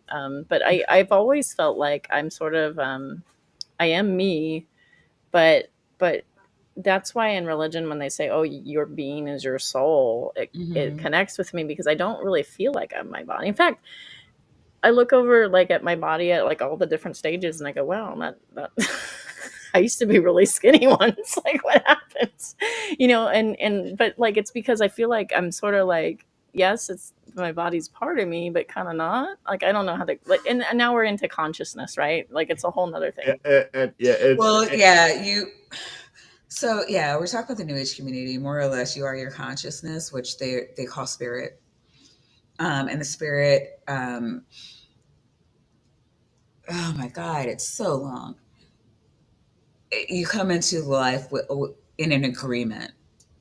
They call it a soul contract, and you make the contract with your spirit guide and the name of the people that she went over to the other side to see. I forget what she calls them. Um, but the guardians of the galaxy. no, the kind of the incarnator, the incarnations, that Mm. yeah, so you work all that out, sign in the dotted line, you get beamed into a baby. Okay, so we agree to go. We consent to Yes. being born. Yes. Or this is going to throw I don't remember that. antinatalists for a tizzy. All the Yes. antinatalists are mind blown. You consented to this, guys. Yes. Yes. If Everything you're experiencing, the highs, the lows, the trauma, all of it, you've consented to before you knew about before you were born. You consented because you wanted to learn it. Wow. That actually solves one of the problems that we sometimes discuss, like in these like debate groups with religion and God, Mhm. is that nobody consents to being born. Oh yeah, New no. Age is like, we New got Age the is like, answer. yeah, yeah. They're like, you knew about this. You're tasked with overcoming it, and you were, and it's not just you alone. So it doesn't just like throw you out there. We crossed paths because I needed to know about this because I was tasked with helping you through it because that was something that I needed to learn. So everything's reciprocal. You're not alone, and you're not on your own. We're all in this together. So it is more of like a cohesive community kind of learning environment. And you should be happy to do all of these things. And there's going to be some times when you can't because you've had your own life things, and that's fine too. If you're not in a position to be able to help mentally, then you're on a different journey, and maybe we just needed to know each other because there's something in the future that we may need to do or whatever. But moreover, you're not allowed to bypass somebody in need. If they came across your path and you were able to help, you should will not help if they are able. Dr. Tapioca Weasel is paying reparations by gifting himself 5 more cultists. reparations. And memberships have gone to, or cult memberships. I don't know. What are we calling these? I Our yeah, new you can't family put members are Jay Patchett, Family. Yes. Papu. I never know how to say wow this. how Lady V loud. Tavora, which is, I believe, Vishanti's sister, Mage Grey Wolf, and Nara. Yay! Welcome back to the fam, everybody. Please enjoy your Woohoo! tapioca weasels, your nitties, and vaginas. Well, And Vonrick says, Maya, the Mormons also preach this concept in their own way, which might be where the New Age people get it from because they borrow from absolutely freaking everybody. That's what I've noticed is there's a lot of borrowing and similarities. But I mean that you couldn't accuse that with a lot of religion. A lot of religion. I can point out Mhm. some interesting things in Oh, Christianity yeah, I that are mean, yeah. borrowed. If you go to Christianity, I mean, they're borrowing. I mean, well, heavily from the Jews, but I mean, Right. also from like Zoroastrians, Hmm. Mithra, a lot actually from Eastern philosophy, so on and so forth. But yeah, The that's full what new religions do. capability of perceiving this physical dimension. But they have to learn how to perceive this dimension. That's why when a baby comes into life, things are relatively fuzzy. Not only that, they still see auras and multidimensional realities. is this I kind of wait. What just happened? he said that when babies come in, well, I Mhm. mean let's just Relatively fuzzy. Not only that, they still see auras and multidimensional realities. babies, newborn Oh, babies. right. Okay, so I love that. I love that little laugh you just did. actually, I haven't looked into this stuff in so long. So you come into the life, and there's something called the veil, so that you don't. It's supposed to be harder. You're not supposed to remember Wait, everything that you went through. Yes. wait, can I ask you a question real quick? Uh-huh.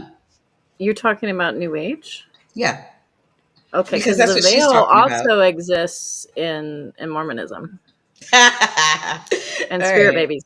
Yeah. Yeah, no, the veil is heavy new age. You get the veil because you can't remember what happened before you were born. If it weren't for the veil, you would remember everything. Part of why we're in the life is to permeate the veil. And it's part of like the astral projection. Well, meditating, astral projecting, like to remember who you really are, and to get back to that. So for whatever reason, when you're little, the veil is thinner, and then as you get older, uh, and there's a couple of reasons depending on who you follow that this is, but yeah, it's like as you're little, and they talk about like they'll show little kids talking about well, when I was bigger, and it's them remembering past lives, and but yeah, this is what she's talking about, that concept at least, and which again, details vary depending on who you follow. Yeah, this is interesting. I'm glad that you understand this a little bit better than I do, because I find her as a person interesting and her followers interesting, but I don't know New Age as well, so thanks. But as mom or dad begins to educate them in the physical world by getting them to differentiate what a ball is from what a dog is, as they start learning those words, what they start to do is to ignore the quantum field. What? Oh, what? He's like, I'm back. I'm here. I feel like that should have triggered you as much as it triggered me, because you're like, where the hell did quantum field come into any of my business? So she has been talking about like No, it does not surprise me at all. Stuff, right? Which is biological and psychological, and the two are intertwined, of course. And so is the physical, but not quantum field theory. It just isn't. Just because the way the body works is ultimately like built on the laws of physics does not mean on any level that it makes sense to apply quantum field theory directly to the metaphysics of the mind. What is wrong with you? Yeah. She's a liar and a grifter. You're so triggered, and it's hilarious. I love it. I know, right?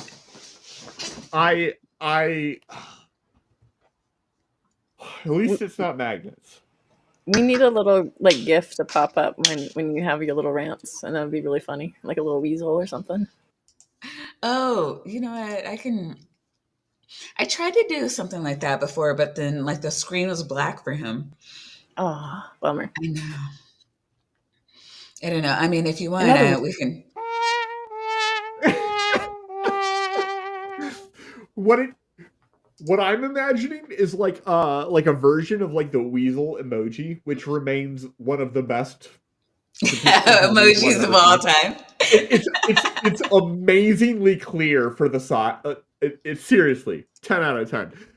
But like if you had a series of those and the whole weasel, like the white part of the weasel, just got more and more and more red, and then steam started coming out of the ears.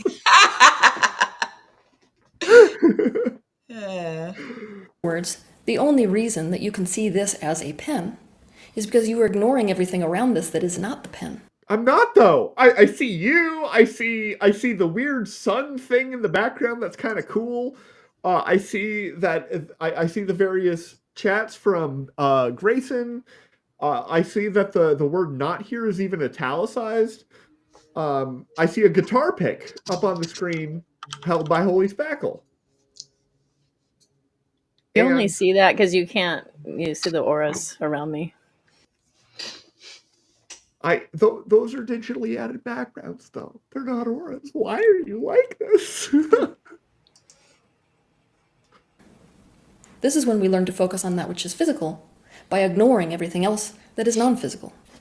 Yeah, but you and the background and all the other stuff and the audio, all of that's also physical. It's physical in exactly the same way as the pen. What is happening? I think she's talking about like how she's trying to explain like how we like when we're younger, You know what? I don't remember this part of the video. I think I know what she's saying, but let's just Let hear her her cook. out. Let her cook. To see something as a pen, you must stop seeing it as potential energy and instead see it as a static object. The point at which we start to see the world in this way is the point at which most of us stop seeing things that are outside the physical dimension. Okay, yeah. To be clear, my recollection of how we got to this point is the implication that this occurred when we're like 1 year old. 5, 6-ish. Okay. Yeah. Become completely invested in the video game. Another way of understanding this is that it's like we are radio antenna, and we tune our dial to only that which is physical, so that we don't receive any other channels that are vibrating at a different frequency than physical. Okay, if you can explain to me and demonstrate in any reliably reproducible fashion a non-physical vibration that can be measured, presumably, and this is where it starts to fall apart in a physical way, because I don't know how you measure things in a non-physical way. I am all ears. I have a laboratory. It has some tools. If you have an idea that's really easy to implement, like, let me know. Maybe I can help you out. Well, yeah, I mean, she's talking about like how the veil gets thicker, because when we're little, it's very thin. And then, she's saying that we're socialized to only see things through this frequency. So we're filtering out all of the, like, it's like let's say, when we're talking about the color spectrum, there's a bunch of colors that we could ostensibly see, but we only are focused on the narrow color band that we actually see. And ostensibly, like we could see all the colors, like we did when we were a baby, but we were taught to only see these colors. And so that's what she's talking about with like these wavelengths. And she's wrong. That's not how it works. In order to see a color, you have to be able to detect when a photon is passing like an organ, right? Mm-hmm. That means that you have to have some molecule or atom or something somewhere that when the photon goes through, it absorbs it and is able to ship that information up all the way to the brain in a well-described manner. We can't do that with things like microwaves. We block them, we absorb them, but we do not track them. Because... Well, no, I'm not saying that she's saying that. I'm saying, like, I'm trying to use color to talk about like what she's talking about. Like we could ostensibly see the things that we've forgotten or like past the veil, but we've taught ourselves not to see those things. We're only allowed to see the things that we've been socialized to see, which are these things that are of the world. So we could see auras, but they're not of the world. They're in a different wavelength or whatever she's saying. So we can't see them. She said they were electromagnetic. If she's wrong, I'm fine with that. But like, it was one of the few statements that I can be like, okay, that's a thing that I recognize and I can have opinions about. Because no one's saying she's right. No, I know you're not. I am a fragile scientist who is scared about reality, and I don't want to burn in hell forever. So when he means fragile, he means he's a white guy that has a penis. Just so you're on board with Spackle. Wait, what? What about me? And penis? Also, what? I'm scared. No, I have a penis. I said that I was fragile, and I meant, yes, I'm white and I have a penis. Also, I just want to sin because I'm an atheist. Want to sin? And I just depends on what kind of sin you want, but clearly you're rebellious against God, and in your sin nature, you're rejecting God in your unrighteousness. I'm exactly. See, Spackle gets it. Exactly. I think that it's a little more complicated than that, but that's what a lot of people like to say. Yeah. Well, that's because you are just doing Satan's work. Probably. Fraternizing with non-Christian Spackle, bad Just girl. kidding. Yeah. Uh, Well, yeah, the atheists have been kinder to me than the fundamental Christians. I will say that.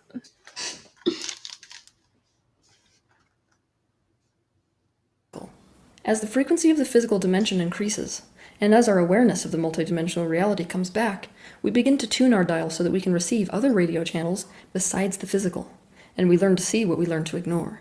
Some people like myself have chosen to come into this life, but to not focus purely physical. I'm like the video game player, who instead of being completely in the game, never lost awareness of the room that I'm sitting in. That was a pre-birth intention. oh, so it's all our fault. You know, Well, duh. this sounds a lot like the facetious advice that I give people when they're like, "Man, I don't have the same privileges that you have. I live a very privileged life. I come from a well-off white family with that's been very educated going back generations. And why didn't you do the same thing? Why didn't you just get born into a family with all the advantages? Just like I know, duh. that was a Spackle. pre-birth intention of mine."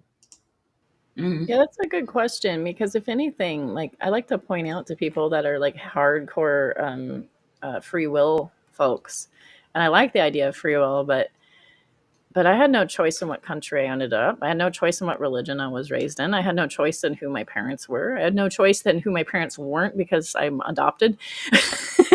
I have like none of these are choices I've made, and they've shaped my entire life. And so, like, I guess they're saying, like, maybe as a spirit baby, you signed a contract saying, I want to Yes. go through all these things. Yeah. Ta-da, answers. Yeah. As a, well, let's say spirit baby, we don't have ages on the, well, it depends on, again, long story. So as a soul in heaven or wherever the fuck, pre-birth, you just you get to see all you get a choice of lives, and so then you get to choose who your parents are, who the people that raised you are, and the trials and tribulations that you're going to go through. So yeah, you totally chose all of this, and you don't get to cop out. Just put on your Can big you girl pants imagine and the live it things that out. you'd have to sign off on? Do you know how long it would take to sign that contract? Like, yes, I understand No, that. you get to view the life before you live it, so you understand what it is that you're going to learn before you see Wait, if it. you review Because the life, do they fast forward it really quickly? Like, so I hear each life is different, and you can see like an outline, because like once you jump in it, then obviously we have free will, so it you can only go so far into it before like you there's just too many crossroads, and you may or may not be able to see what happens at 50, because it's going to determine which of the roads at 20 you travel, or this, that, or the other. so do this is kind of off topic of auras, but Mm-hmm. do New Age folks believe in free will, or do they believe in Yeah. something that like Christians sometimes believe in? So some Christians believe in free will, but some Christians say providence sort of interrupts free will, What does that or mean? that God can override our free will occasionally if He chooses. Oh, Or some people say if that you everything that happens sorry. is God ordained and we have zero free will. No, um, no. More, more or less is free will. More or less is free will, like or free choice, I guess. So that's a lot of pressure on a new age person, and I only mention that because there's been some people that have been adversely affected to Teal's teachings, and that is a lot of Hmm. pressure to say that everything that has happened to you, you signed off on. So every trauma, you Right. signed off on Mhm. it. So Yeah. don't Yep. complain Yep. about it. You signed off on it. And to me, like It's that's not. an It's not. interesting. You Don't agree complain. with this? You It's agree? not. It's not. Don't complain about it. It's you're not allowed to be a victim, and which does not mean don't complain. It means that you chose it so that you could learn it. So it's more of an onus on you to get through it and not wallow in it. It's just like, if I was a Holocaust survivor, well, you knew before you were born that you were going to be a Holocaust survivor. You chose this because you needed to learn it. So you can't get stuck in the woe is me. You have to find your strength and move through it or past it, or, grow. You have to use it and grow from it. You're muted, Bandy. What if there isn't anything else? What do you mean? What if this is all we get? Then you went through it living your best life. So the beauty of that, and I'm not an atheist, but the beauty of atheism is that ideally you're in the here and now, and you're not trying to bypass this life and saying, well, my life sucks, and I hate what's happening in our country, and I hate that people are starving to death, and I hate this and that and the other. And I care about the here and now, and so I'm going to do the best at the here and now. There is something to be said about certain religious people, and I don't think it's fair that it's all religious people or anything like that, because I've seen wondrous things done by different kinds of religious people. But there are people that go, I don't care. In the end, everything's going to be made right, and I'll be in heaven in peace. And I don't care what happens in this life. And it's like, you don't?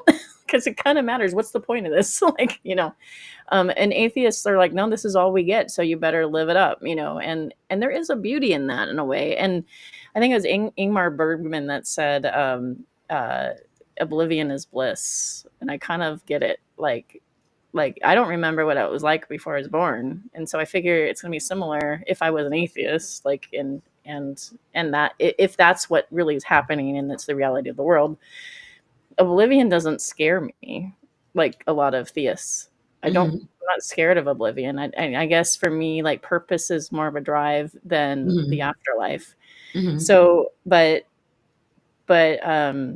there is a beauty of like being in the here and now and making a difference. And then what you leave behind is your legacy and your ancestors. So, yeah. Right.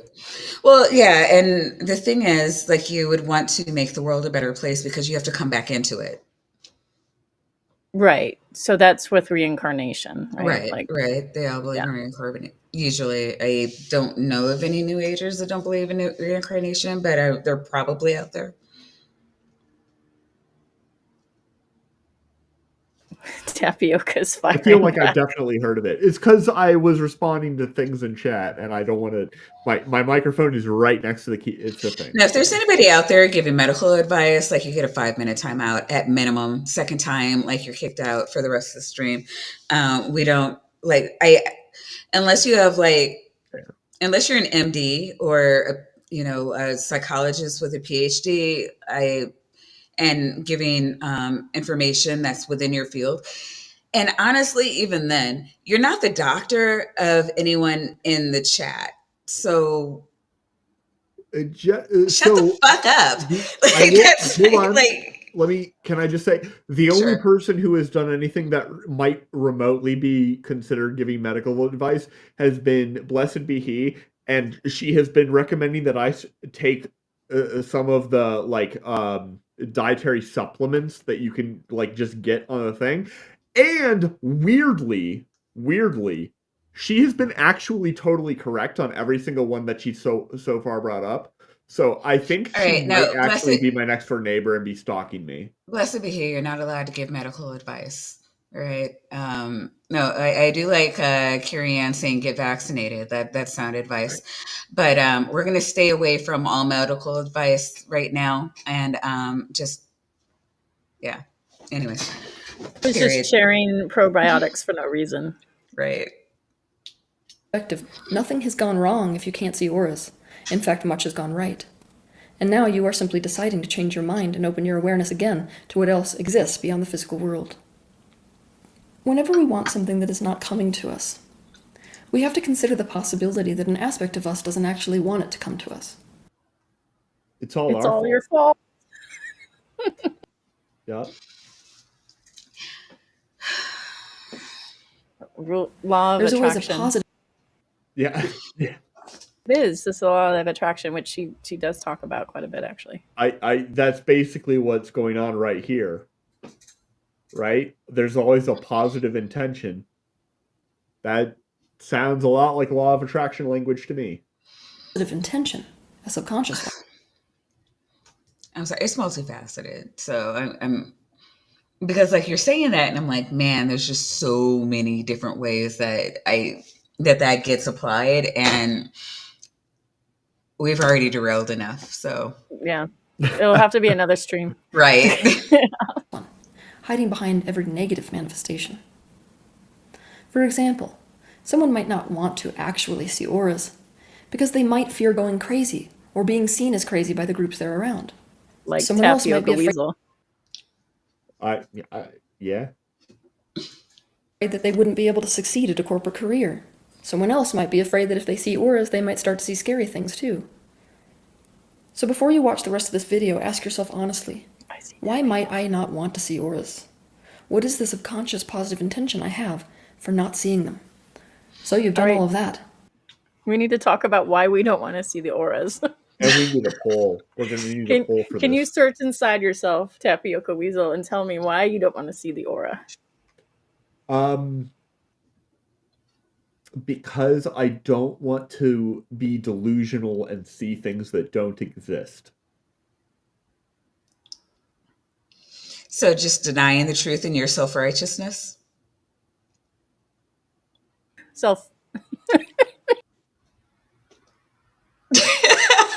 Unrighteousness. Oh, unrighteousness. Sorry. I think that's wrong. No, because I'm right, and I'm a physicist, and therefore I'm smarter than all of you. That is what my degree means. Sorry. I don't want to see an auras because I have astigmatism, and I think it would really mess up my eyesight even more, like it does when it rains and then like it's nighttime at the same time. Yeah, I think it'd be like that. Yeah, it's bummer.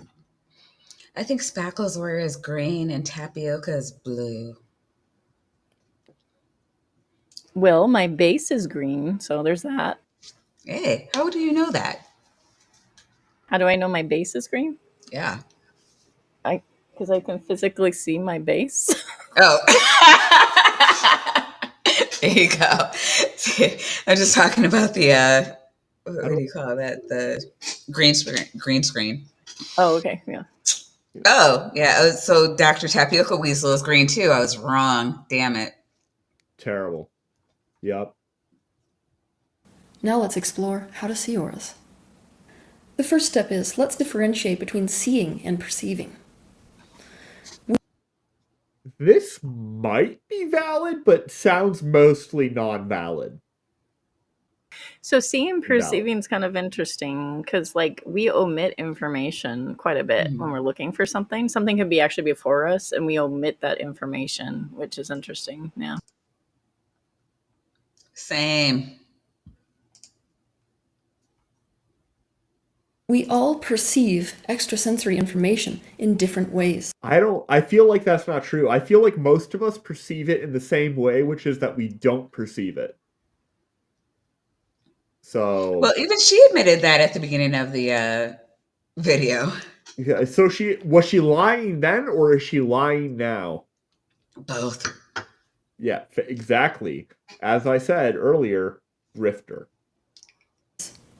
For example, one person might feel what's in the aura emotionally. The other person might naturally physically feel what's in the aura. Another person might naturally see what's in the aura. Another person might just know what's in the aura without feeling or seeing it. That sounds particularly fake. I just know. Yeah. I hear feelings a lot when I've talked to people. Somebody who was, I guess, in the New Age, I would guess, right? Somebody that I volunteered with Venture Crew, which is an offshoot of Boy Scouts. And while it's Mormon heavy and Christian heavy, this person was New Age. And she was a parent. And she's like, I can see that you need to, I don't even know how, I can't even remember the phrasing, Maya, so you have to forgive me. But basically that I have a vibe that I seem to give out, and that I bring in all this moods and effects of other people. And she says I just need to zip it up. like like I just need to protect myself from other people's vibes and zip it up. And I'm like, what? And I can't remember exactly her exact phrasing, but she did use the phrase zip it up, and I thought it was really funny. I don't know why. You know what? I want to see if I can. Hold up. Share. Oh, but the phrasing she said was feeling. She was talking about feelings. Can we here? All right. So this is kind of what I was talking about. There are predominantly 12 aura colors. 7 of those colors relate to the 7 chakras of the human body.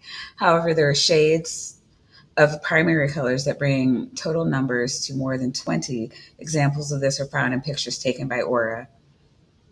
Aura capturing photography equipment. Holy shit, that's a thing. I don't know if anybody's I would seen love that. it if that were a thing. That would be amazing because, as I said, if it's photons, cameras should see it.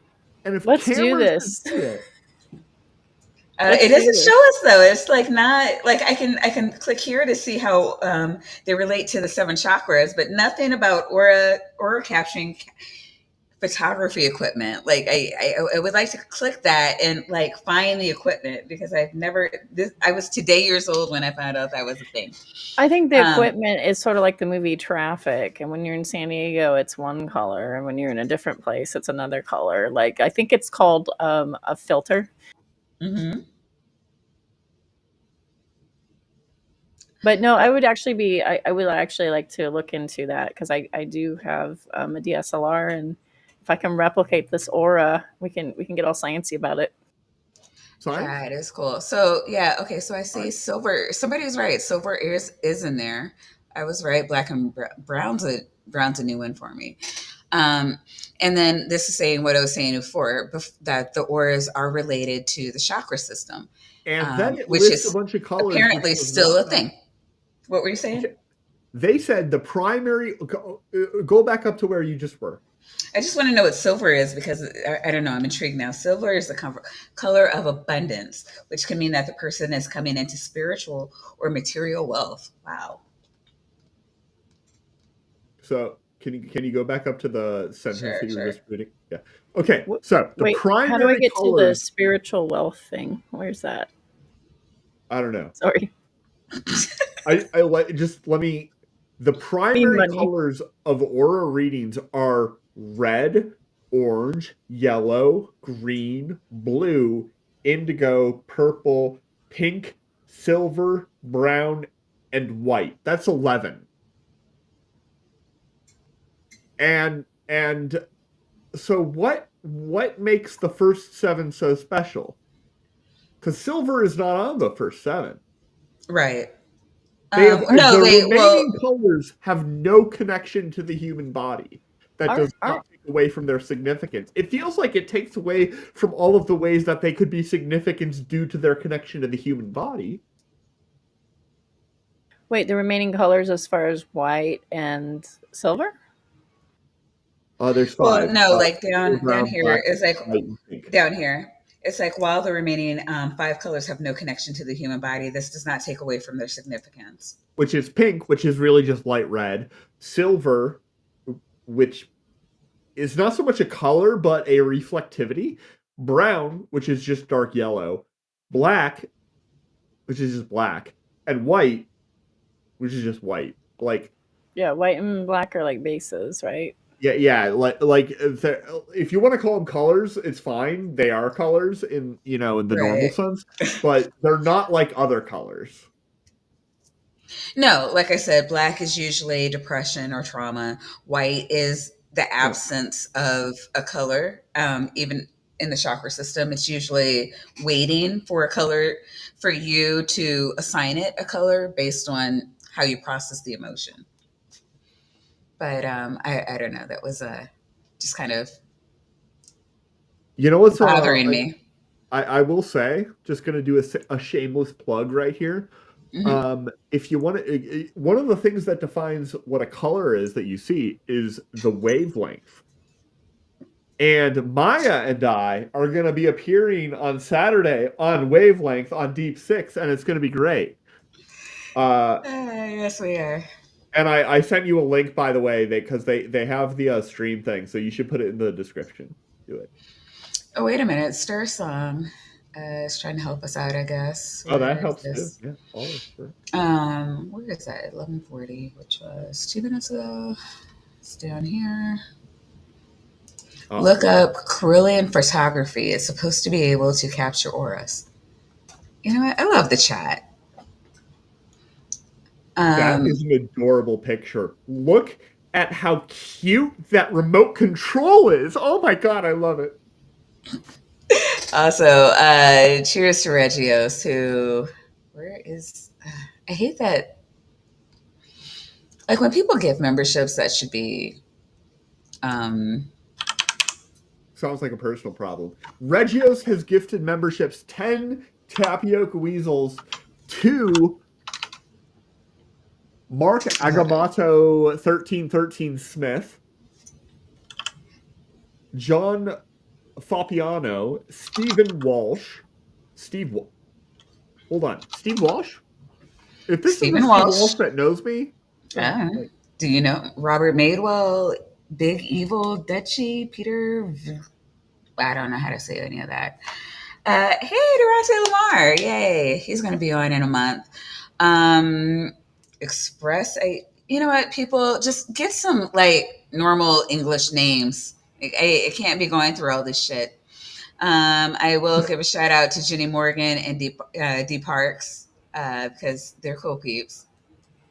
And the rest of you just need to get pronounceable names. Fuck you. But welcome to the family also. Please enjoy your vaginas and your nitties. I'd like to apologize for Maya's racism there. Just saying. Yeah. Where are my reparations anyway? I don't know. California is working on it. We're like the only state.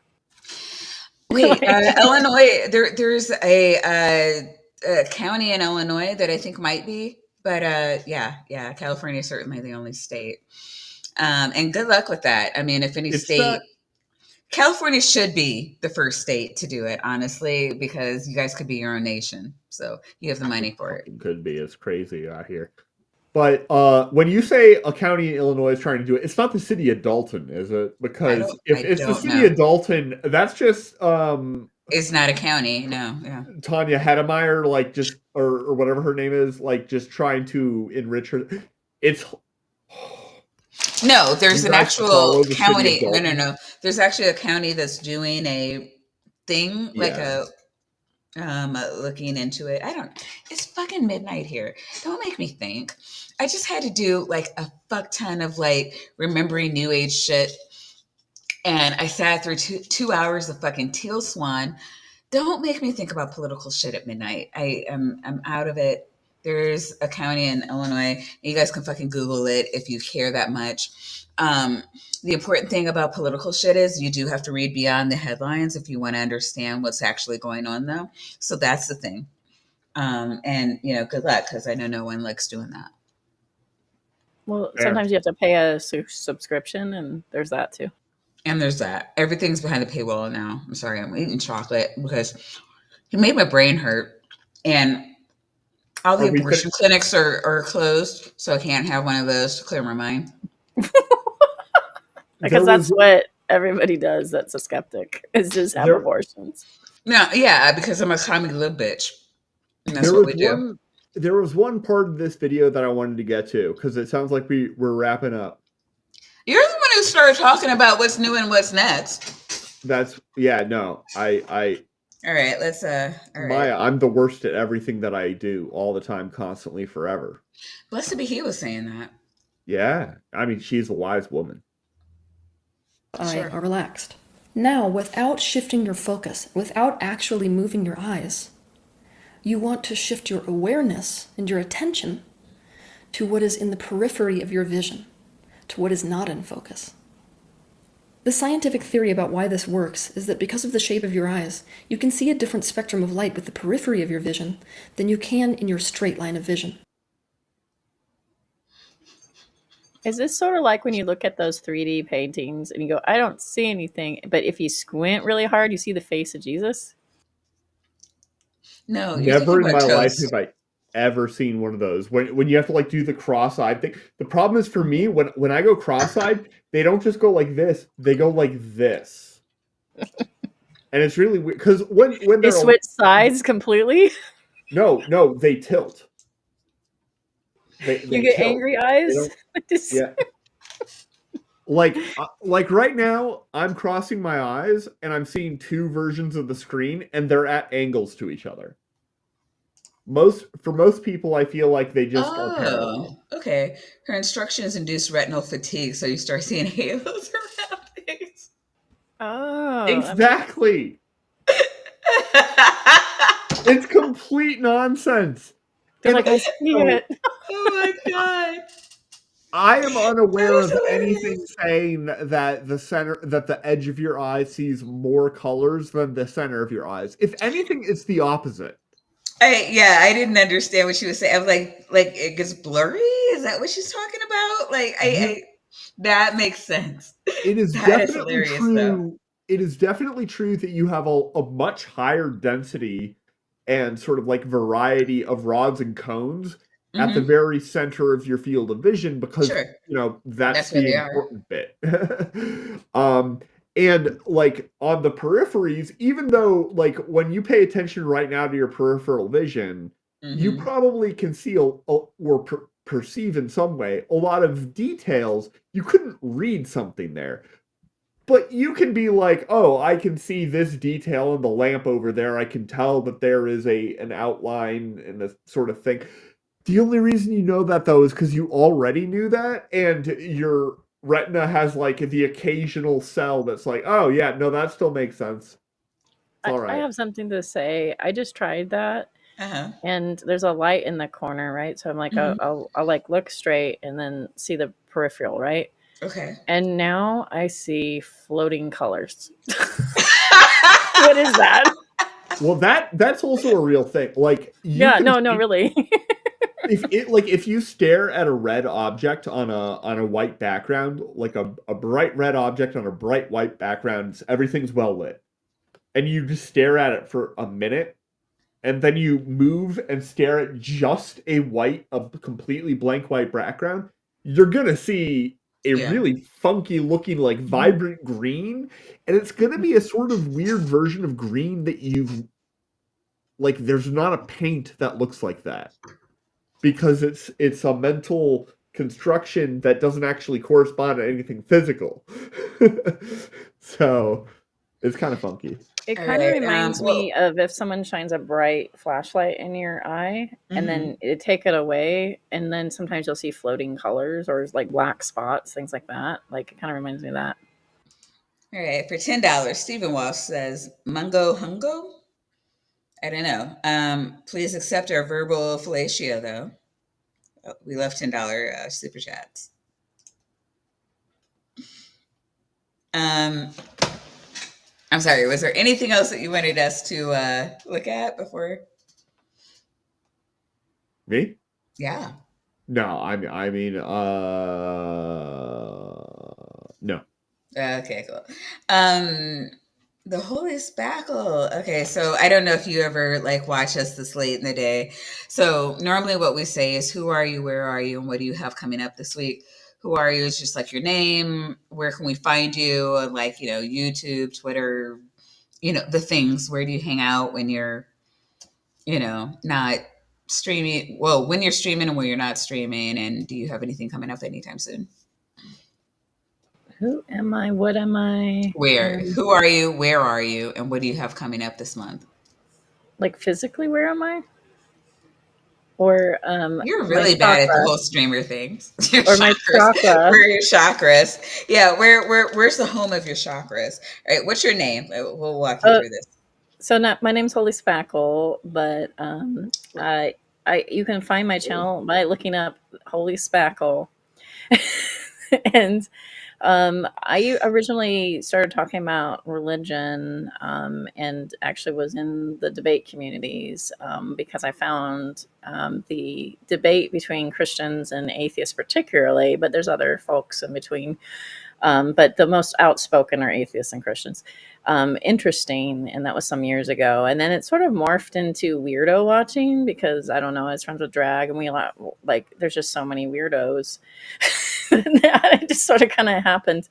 And I kind of do both. So I kind of have a foot in the world of discussions, and then a foot in the world of watching strange people and drama and stuff. So, um, but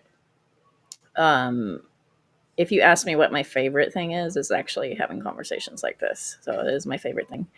And then Is this I what like, you do in your channel? Like if somebody, okay, so yeah, if somebody goes to your YouTube channel, what can they hope to find or look to find, or what's there? What's over there? you're going to see a whole bunch of eclectic stuff. So you'll see interviews that I've had with other theists and atheists and stuff like that, called Thirsty Theist, like as in like not thirsty in the in the Urban Dictionary word of thirsty, but as in like as if you were in a pub or coffee shop or something. And then and then you'll see a lot of Steve McRae content because Yes, a lot. he's one of my muses because of a lot of things. Right now, he's on an anti-trans tirade constantly, and I feel like that needs to be addressed. But also other things as well. And so he's one of my favorite lolsy people to watch.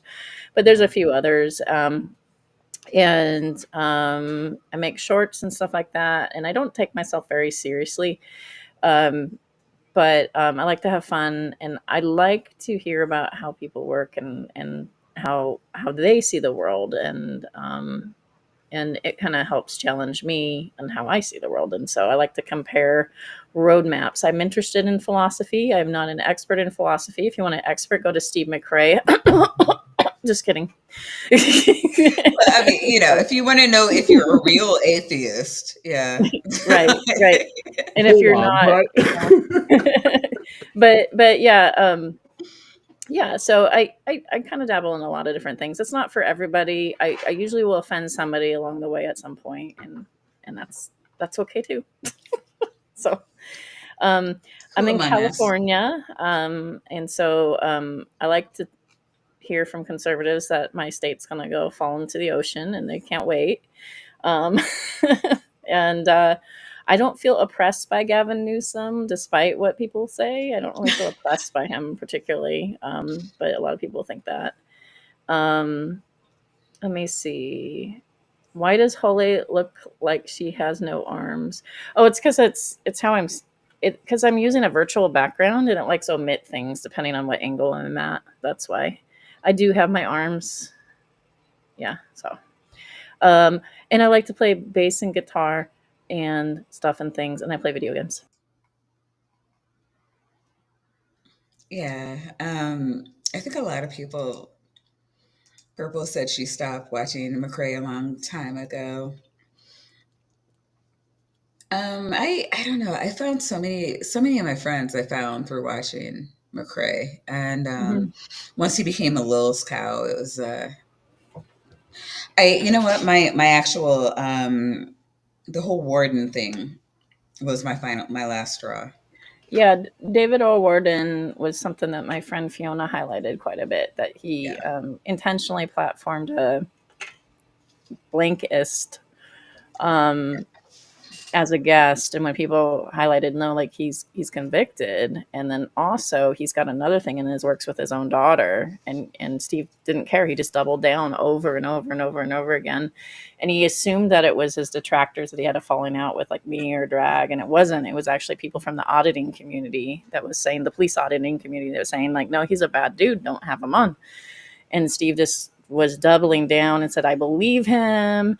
Women make things up all the time. And he does something similar with Haiti Joy. Women make things up all the time. I've been Me Too'd. I mean, it just goes on and on and on. Mm-hmm. So he is a rabbit hole to deal with. But right now, his muse, if you look at his Twitter, he's attacking trans folks. over and over and over again because he thinks it's clickbaity. He's already failed with progressive atheists. He's already ruined his chances with them. Matt Dillahunty won't give him the time of day. Aaron Ra won't give him the time of day. Shannon Q won't give him the time of day. And so now he's like, okay, well, shucks. There's an untapped group of conservatives. Let me tap into that. I mean, it's very obvious what he's doing to me. Right. So, like, yeah. And yeah, Spooky, we did notice. And we chose to stay away because, like, fuck that guy. I didn't notice, for the record, like, all of this happened before my time. Maya had no idea who I was 2 months before we started Bad Science Sunday. The day before. Oh, yeah. Oh, I was going to say, like, the day before I met you. I had no idea. Say the day before I met you. The day before you. Well, not necessarily. There's a lot of people I knew who they were before I officially met them. You're right. But yeah, my very first stream, I think Spackle. Well, I know you were in the chat. I can't remember if you jumped in my stream. But yeah, he jumped in my stream, my very first stream. And I was like, I almost booted him. Like, who's Tapioca Weasel? It must be a troll. And I was right, but I let him in anyway. He won't stay in a place where I'm at. If I'm welcome, he will jump. If Drag's welcome, he will jump. There's certain people he'll run from. So. Oh, I see. Oh, we're talking about McCray. Sorry. I really hope you're not talking about me. Oh, no. Sorry. I'm sorry. I followed you. It was fine. I've seen where, like, a couple of times, like, he just, like, Drag will be mentioned and he will just shut the fuck up. Like, won't talk at all. Is Drag that scary? I've never been on a stream with Drag. Here's what happened. I was introduced through Drag from when Drag appeared on a couple episodes of Atheist Experience. Mm-hmm. That's how I became familiar with Drag. Yeah. That's also how I'm sure I became familiar with both of you guys. Not because you appeared on it, but because you were adjacent to the channels that were adjacent to that channel. Yeah, no, we were running. Spackle and Drag were friends. Like, well before that, I was just in the chat. I've talked to Drag a lot of times on Discord. I've never been in a stream with him, but yeah, he definitely knows who I am. But no, like, I don't know if McCray knows who I am. It's hard for him to see past his own navel sometimes, so. Fair enough. No, but what do you call it? I have seen. Okay. So here's what happens. McCray has been speaking about Drag disparagingly, and people will be like, "Oh, well, what's Drag about?" And then they see Drag, and they're like, "Oh, fuck. Thanks for letting me know about this asshole," and we'll flee for McCray and we'll help Drag speak disparagingly about Steve. So it's in Steve's best interest to not talk about people who, like, I feel like there's somebody else too. Nate the lawyer. Probably. Yeah, he's definitely like anybody who sees them, like it's like they're just his kryptonite. Like, he's losing that person if they find them. He will tell you Nate the lawyer is the most dishonest person, terrible person. That Nate the lawyer isn't a real lawyer. Also, do you remember the whole thing with Sweet Heathen? Yeah, definitely. Oh, God, that was bad. It's wild. It's wild. Yeah. If you look at Learning with Suge. I remember Suge. Is he still around? In the peripheral. Yeah, I was on a call with him a little while ago. Okay. He has a PhD, and Steve gravitates to people with PhDs a lot because he thinks, like, even though he barely has a college education, he doesn't have any degree, but he acts like he's just the most knowledgeable guy about everything. He has no humility whatsoever. That sounds exactly like Doug. And so he grabs people that have degrees like Landon or different people. Landon doesn't have a PhD. Oh, he doesn't? I thought he did. No, Landon I does did not actually too. have a PhD. No, Interesting. he doesn't. Landon is a brilliant guy. If Landon had wanted to get a PhD, he would have breezed through it no problem. For the record, Landon is somebody that I highly respect. I just finished yesterday a 5-part show where we were talking, and he was the main guy talking about the history of the universe before Earth. The name of the show is Before Earth. It's over on Vandalia 1998's channel. And we finished the last episode last week. We're going to be having a Q&A. Whoa! You're getting way off topic. I'm not. Landon is a very smart guy, but he doesn't actually have a PhD. His high school tutor was Richard Feynman. Yeah. Well, just like I mentioned before, circling back to Teal Swann, that very smart people fall into cults. Landon fell into the Steve cult, and Landon was attacking and encouraging people to call the bar against Nate the lawyer. Oh my God. Because I know that. His glorious leader, Steve McRae, had been slighted. That's really all it took. And like I don't think very highly of Landon, actually, but it's not because of his intellect. It's because that he sides with Cheshire and who's horrible as well, and Steve. And so, yeah, but anyway, yeah. So they were always really bent on discrediting Nate the lawyer. Now, I don't like Nate the lawyer's politics at all times. He's very libertarian, I would say, like, if I was to, that's being generous. And I hold a wrench with him and stuff, but like, he's so dang likable. Like, he really is. If you sit, Nate's charismatic. Yeah, I mean, I'll give him that. I mean, but for sure, I don't know if Nate even remembers me. I've always pushed back on him, so he probably doesn't like me very much. No. He likes people that push back. He actually like that. That's part of the thing, is that he fetishizes it. I think to an extent, he fetishizes controversy.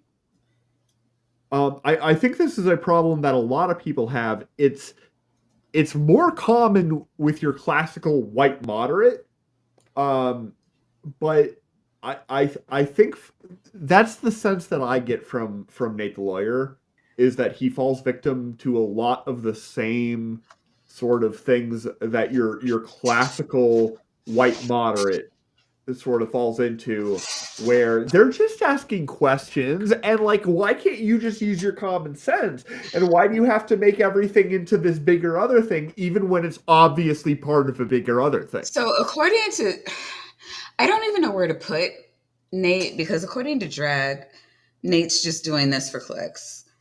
And well, that makes him a capitalist then. Yeah, he keeps the world spinning and everybody talking. He does keep. Yeah, I mean, I don't think that to be fair, I don't think that makes it any better. It's just really hard to say, okay, Nate is this or Nate is that, when Nate has said that he has hired people to do his analytics. What does he need to stream about to get the most views? And he doesn't, I don't know, according to Drag, at least, I don't know. I mean, I stopped following Nate like a while ago, but according to Drag, at least, like, Nate doesn't talk to a lot of the people that watch his videos or, any of that. He's just listening to the people who tell him, this is what's trending, you gotta do a topic on one of these things, which again, I don't think is, I think it's definitely immoral. And my morals unethical, but I mean, a lot of streamers do that. I don't know. Here's what I'll say with Nate is he has an opinion that kind of goes through, right? Mm-hmm. But he always tells everybody to look for yourself, find the facts and evidence yourself. And he doesn't assert the way Steve McRae does and contrasts. My word, I have impeccable ethics, and my word's absolute truth. And so, like, if he falls on a anti-progressive spectrum on the way that he's seeing things, he isn't closing the door to the conversation, but he does attract people that are awful. Yeah. And I do notice that. But he's very likable. He keeps the conversation going. And same with Emily D. Baker, who's a lawyer as well. Keeps the conversation going. So I mean, I like Nate's channel. I mean, I love Emily. I like Nate as a person. I like Nate's channel when he was talking more about like just law, and it wasn't, it this wasn't the women's soccer team, right? Like, or yeah, it wasn't this like anti-feminism bullshit that he's been on for the past couple of years. It's been really bad, and I don't know. I was even hesitant to even say like, yeah, Nate used to know me. I used to talk to Nate on Discord back in the day because like I don't even want to be associated with him anymore. Honestly, it's just I don't know. I think his channel is a net negative for society. So because I've been in the debate circle for so long, I'm so used to people having a spectrum of beliefs, and also I've sort of divided some beliefs from the actual person. And I know that's kind of a weird thing to do, but I'm just gonna say it. At one point, when I was a very young person who was homeschooled, by the way, so like I had a very enclosed life, I got spit out, and I was kind of a Ben Shapiro like person at some point. Right. And slowly I started changing my viewpoint. And I would like to say it's all because I just read a whole bunch of books, which I do read, but it was because of also the influence of other people stretching my limit and my field of view and stuff like that. And that's why I think that it's important to have voices from different sides. But I understand what you're talking about, because you can also see sometimes the damage of bad ideas, right? So, no, and to be fair, I fight. Like maybe I want to say last week, like, and in a server just screaming at other liberals about tactics, and how much energy we should give to people with bigoted ideas. And I will fight to the rooftop. I mean, just with my dying breath, that we need to have the conversation, and not ad nauseum like we did with Tangelo. I was one of the I was one of the only people that was saying Tangelo's had enough exposure, we need to cut him off, until what happened with him and Arden happened, and then everybody was like, oh, you were serious. And I'm like, yeah, assholes. But again, like Ember, and I'm just so proud of her for the conversation she had with I forget his name already, but last week, and you can see the conversation where it's just like, you know what, expose the bullshit and then cut it off. And that way they can't say, oh, well, we were canceled and, they didn't even hear us out. It's like, no, we heard you out. You have a thing over here that everybody can see now. We can all see, that you share ideas with anti-feminists and Nazis and, white nationalists. And we're just choosing no. Like, you don't, in Teal Swann's language, you don't resonate with us, and we're moving on. And it's not a community-wide canceling effort. It's just individuals deciding that we don't want to be associated with you. And I'm all for that, but having the conversation so that everybody can see and make a decision for themselves and then walk away. I'm not, I don't like Nate. I haven't been mealy mouth about it, and I'm not on this big canceling campaign for Nate. I unsubbed to Nate. I went on about my way, and I didn't tell anybody else to do it. Everybody I know, like what they say, all my homies hate Nate. So, and it wasn't anything that I did. Nate is his own worst enemy, and they said no thank you, and they walked away. It wasn't this big canceling thing. And Nate has a totally different crew following him now than he had when you and I knew him, and when he was hanging out in our circles. And I think that's how shit should go down. Really quick though, $10. Stephen Walsh said Steve never got a PhD. These are facts. Were you a veteran? No, quietly. I thought Steve was a vet and he went to nuke school. Yeah, he served in the Gulf War. So yeah, he counts as a vet. Okay, well. He didn't see active duty, but that doesn't count because he served during the war, if that makes sense. So wait, what? How does that? I mean, he had active duty, but he didn't see combat. That's what I meant. Huh. He was on a frigate. Frigate. Yeah. Okay. Well, if I ever come to your stream, we'll have to talk about that. We're supposed to be wrapping up, but I never do that. So he said he went to nuke school, but he once invited a buddy. I'll just do a funny story. He once invited a Navy buddy, a war buddy, right? Mm-hmm. And the buddy let out of the bag that his nickname on the ship was Scooter. And I'm not in the military. I can't really say anything, but I can say that like I have family that served in the Navy, and Scooter does not sound like a very positive nickname. Okay, Scooter. And like what you had worms, like I mean, no matter what, Scooter on the Muppets, like I have no idea. But I will say that he kept saying, I went to nuke school, and really amped up, like you have to be a really smart person to go to nuke school, and but the friend let out of the bag that he ran the desalination portion, mm-hmm. which is under that umbrella, but it's different than what you would think, and so he sort of misrepresents, it seems, what he actually did. Interesting. $2 from BTF Wayne popping in to say hi, going to work. All right, Wayne, thanks for stopping by, and have a good evening at work. Wayne was with us a couple of weeks ago to do a soft sit stream, which was not as horrible as I thought it would be. So.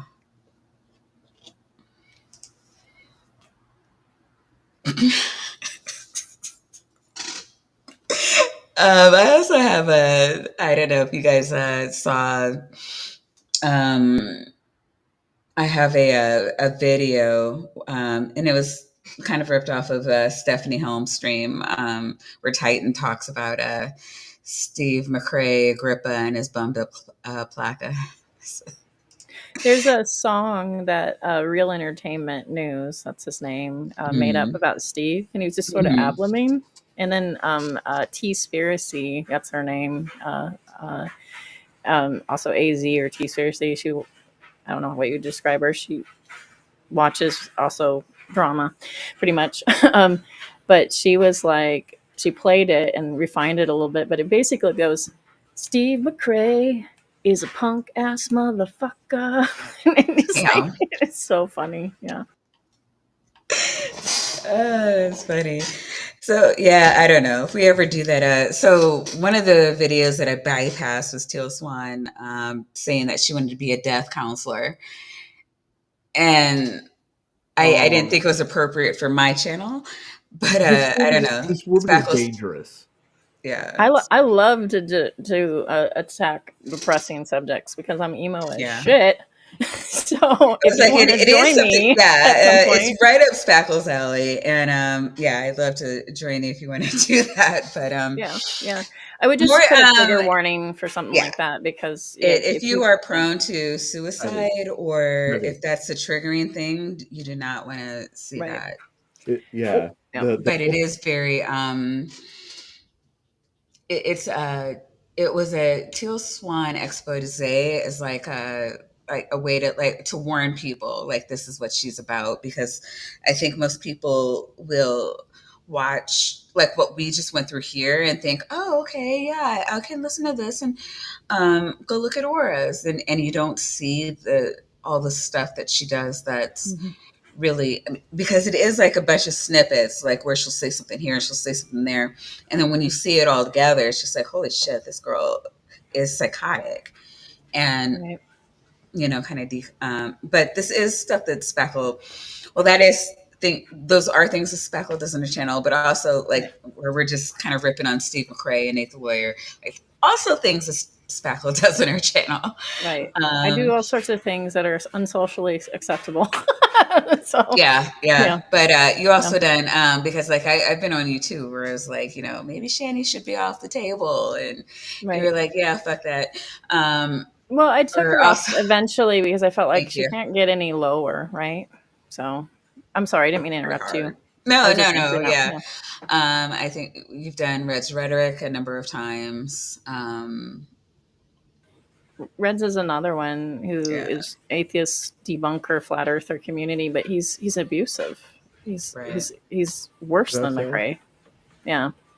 I remember encountering Red's Rhetoric when I first started listening to like flat earth stuff a few years ago. But like it stopped showing up. Like nowadays the flat earth stuff that I get shown by the algorithm is Simon Dan, basically. Right. Reds hasn't. Well, after something happened that was really bad with McRae, Reds went off the map for a little bit. Yeah, he's mostly still off the map. Yeah. I do like Simon Dan. We get a lot of content from Simon Dan, actually. Well, we share a lot of the also, we probably have the most in common with Sursik. yeah. I don't want to. Oh my god, we got to get him on. Like, there's no way that he wouldn't.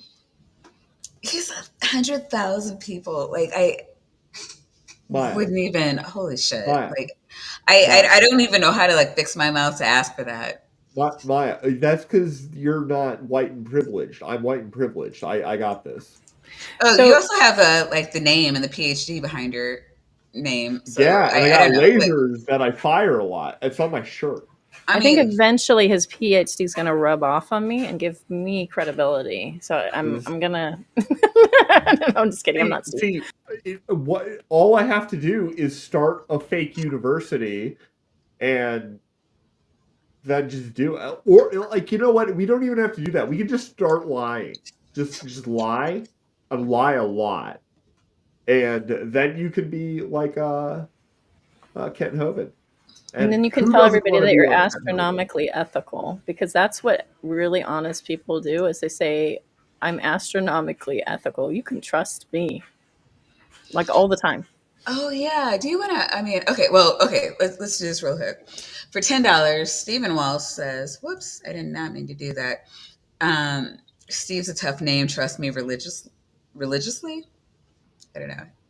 It's a religiously tough name. Okay. What? Thank you, Steve. This is your second $10 super chat, and you're fantastic. You're amazing. Like, seriously, all the verbal fellatio, because, screen's in the way. Did you want to talk about like why he changed his name from Redline?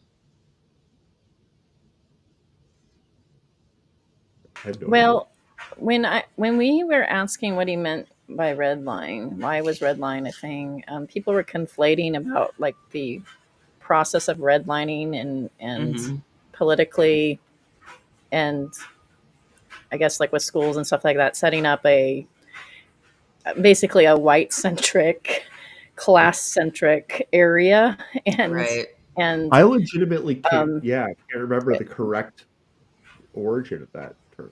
Yeah, but this is what he says it is it's the red line when you I'm not much of a driver, so there's the gas tank and there's the thing that shows you your revs, like and the red line is going past that. It's over, and so he meant that it was related to that. But everybody took it as I turn it into yeah, that's like a fair thing. So people were like, "Are you a racist piece of shit or what?" Kind of thing. Yeah. And the answer is yes, because he told everybody a story, and this is story time. He told several people this story, and then he later denied it and said, well, it was a game of canary, basically saying who would tattle on him. But the story is that he was cut off, and he phrased it this way. He was cut off by a man in front of the Burger King parking lot, and that man was a black man, and he intentionally mentioned that. Redline is Florida. I'm not doxing him because he used to film from Florida. Everybody knew it. he brandishes the gun. He had a gun. He very often would stick his pistol in his drawers or drive with it, right? And he brandished his gun over being cut off in the Burger King parking lot to a black man. Like at And then the other person, or like for the camera? for the person. And then he told several people this story. That's a crime. I'm pretty And sure then that's a crime. Yeah, I don't know. yes, I don't it know is. because it's Florida. Florida's wild. Well, So he tells several people different versions of the story. He told Kyle Curtis, who everybody's like, he was a POS as well, but Steve's ex partner, a business partner, streaming partner. And then he told like people in my group this story. He told other people in the atheist land. I don't want to call them out because they've been trying to separate from them quite a bit. So, but some prominent people that you would recognize this story. And then Cheshire Vic, who also is a POS, took it and spun it.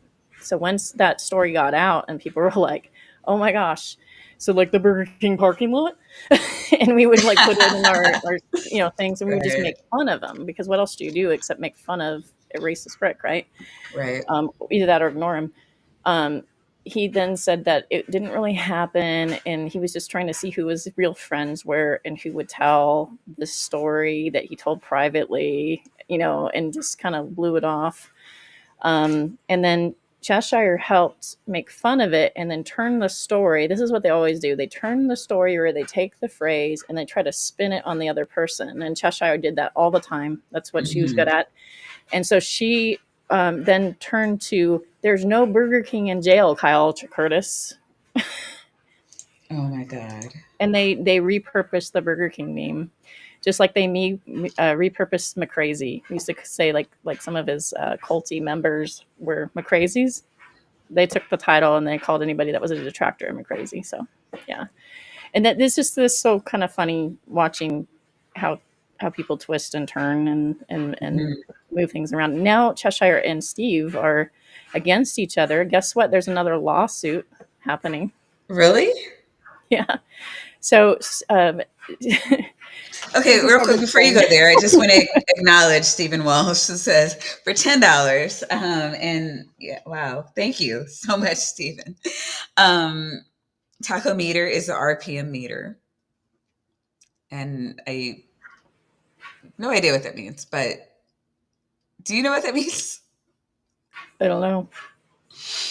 All right, but we are still very Oh yeah. Okay, yeah. Tachometer. Okay, yeah. Tachometer, I think is how you say it. What does it mean? It's the thing that I told you when you rev your engine. Voo, voo, voo. That's what that is. And to go past the line is redlining. Yeah. Yeah. You know what? You're right. Thank you. But you're talking about another lawsuit.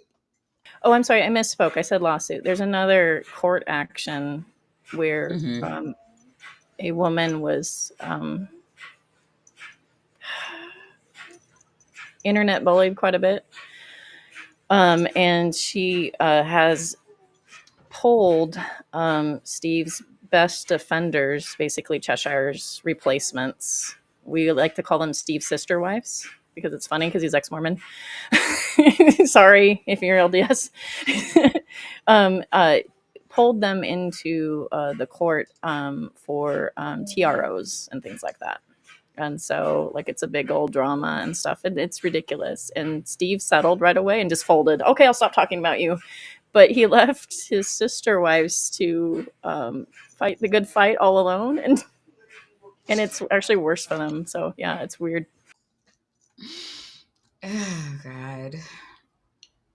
Spackle, I've missed you. I know. How do I talk about drama? Just kidding. I'm like, this is what's happening now. Just kidding. Yeah, seriously. This is usually what Spackle and I do in Discord. Yeah. Just what's the latest?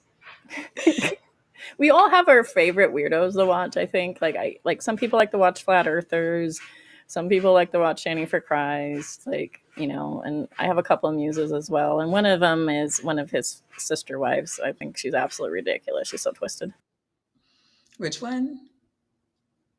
Well, it used to be Cheshire, but now EKC's gotten my attention. And EKC is Katie Joy obsessed, and actually filed a lawsuit where Steve was going to sue Katie Joy. It was a BS lawsuit. They ran a GoFundMe. Nothing happened, and nobody got a refund of their money. Saying, yeah, that was weird. I was expecting. Go ahead. Why people be suing each other? Like, why? Like, what's happening? McCrae, because he was Me Too'd by her because she didn't want to talk about the peen. McCrae is a victim. He's just a perpetual victim, and people question his victimhood, so he has to sue to show what a victim he is. I can get behind that. I'm also a victim. Not like Steve. Hey, don't say that. Have you read his blog? Have you read his blog? He has a whole blog about how he had been Me Too'd by Katie Joy. No, I have not read his blog. That sounds highly unpleasant. It sounds like a completely bad use of my time. So no, I have not done that. I do not plan to. So if you were like having a serious channel, like avoid getting sucked into this, because it's a rabbit hole and people will watch that stuff like crazy, and then you'll be like, let's have a serious stream, and it's like crickets. So this is a problem that I'm conspicuously aware of, and my solution to it has been very simple, which is that I do not make content at all. There's nothing on my channel. No, I don't even have a playlist. A public playlist linking to other videos. And for $10, you will never go sue. Oh, wait, look, it's Stephen Walsh. Says Steve Redlines for tacos. To be clear, there was a previous thing that you had on screen that did explicitly point out that they were operating under the go into the red section because I mean, okay, yeah, but that's what, and this is what we were trying to tell people. So bigots lie for plausible deniability so they can keep grifting off of you, which is why it's important to tell both sides. It's clear that he's a bigot, Redline, because of that story. Even if the brandishing story is not true at Burger King, the fact is the details and stuff like that are very disturbing as fuck. It's very disturbing shit. Al, it's fucking midnight. It's midnight 30. You're not supposed to be awake. He just woke up, apparently. And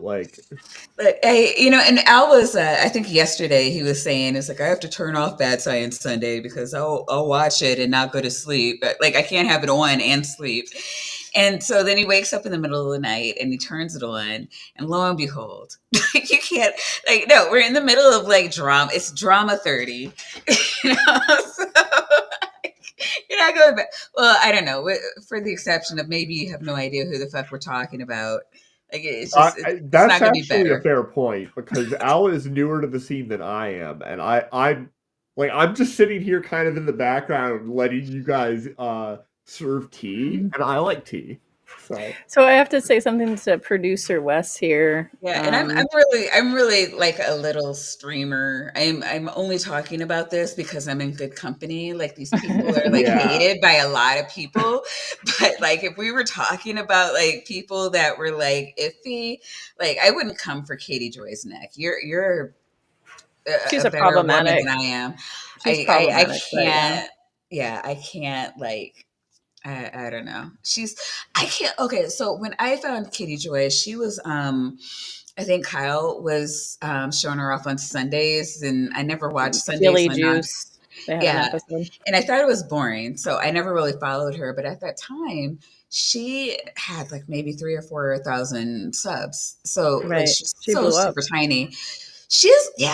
What is she, 400,000 now or something crazy? Something like that. I will say this, that she puts in a lot of work. She's kind of, well, I'm not going to say kind of, she is a hack. She is. But she does put a lot of work. And so there's that. they always treat her like there's a whole hater group, and they do the same things like Steve does to me. Steve calls me a sociopath, and anybody that dislikes him is a sociopath. Pretty much, there's so many sociopaths in Steve's world. It's pretty much every other person. But and he calls Katie that too. And Katie's different. I don't know what I'm not going to diagnose her or anything like that. But she's a little bit different. But they attack her for everything, how she looks. She could do nothing right. She eats something, they attack her that. She doesn't. She buys a new car. They go, oh my God, she bought a new car, and they attack her for that. She has the same old couch for years and years. They attack her for that.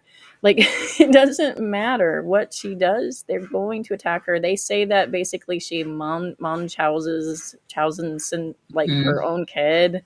Like they say all sorts of horrible things. But Steve's the victim. Oh yeah, yeah.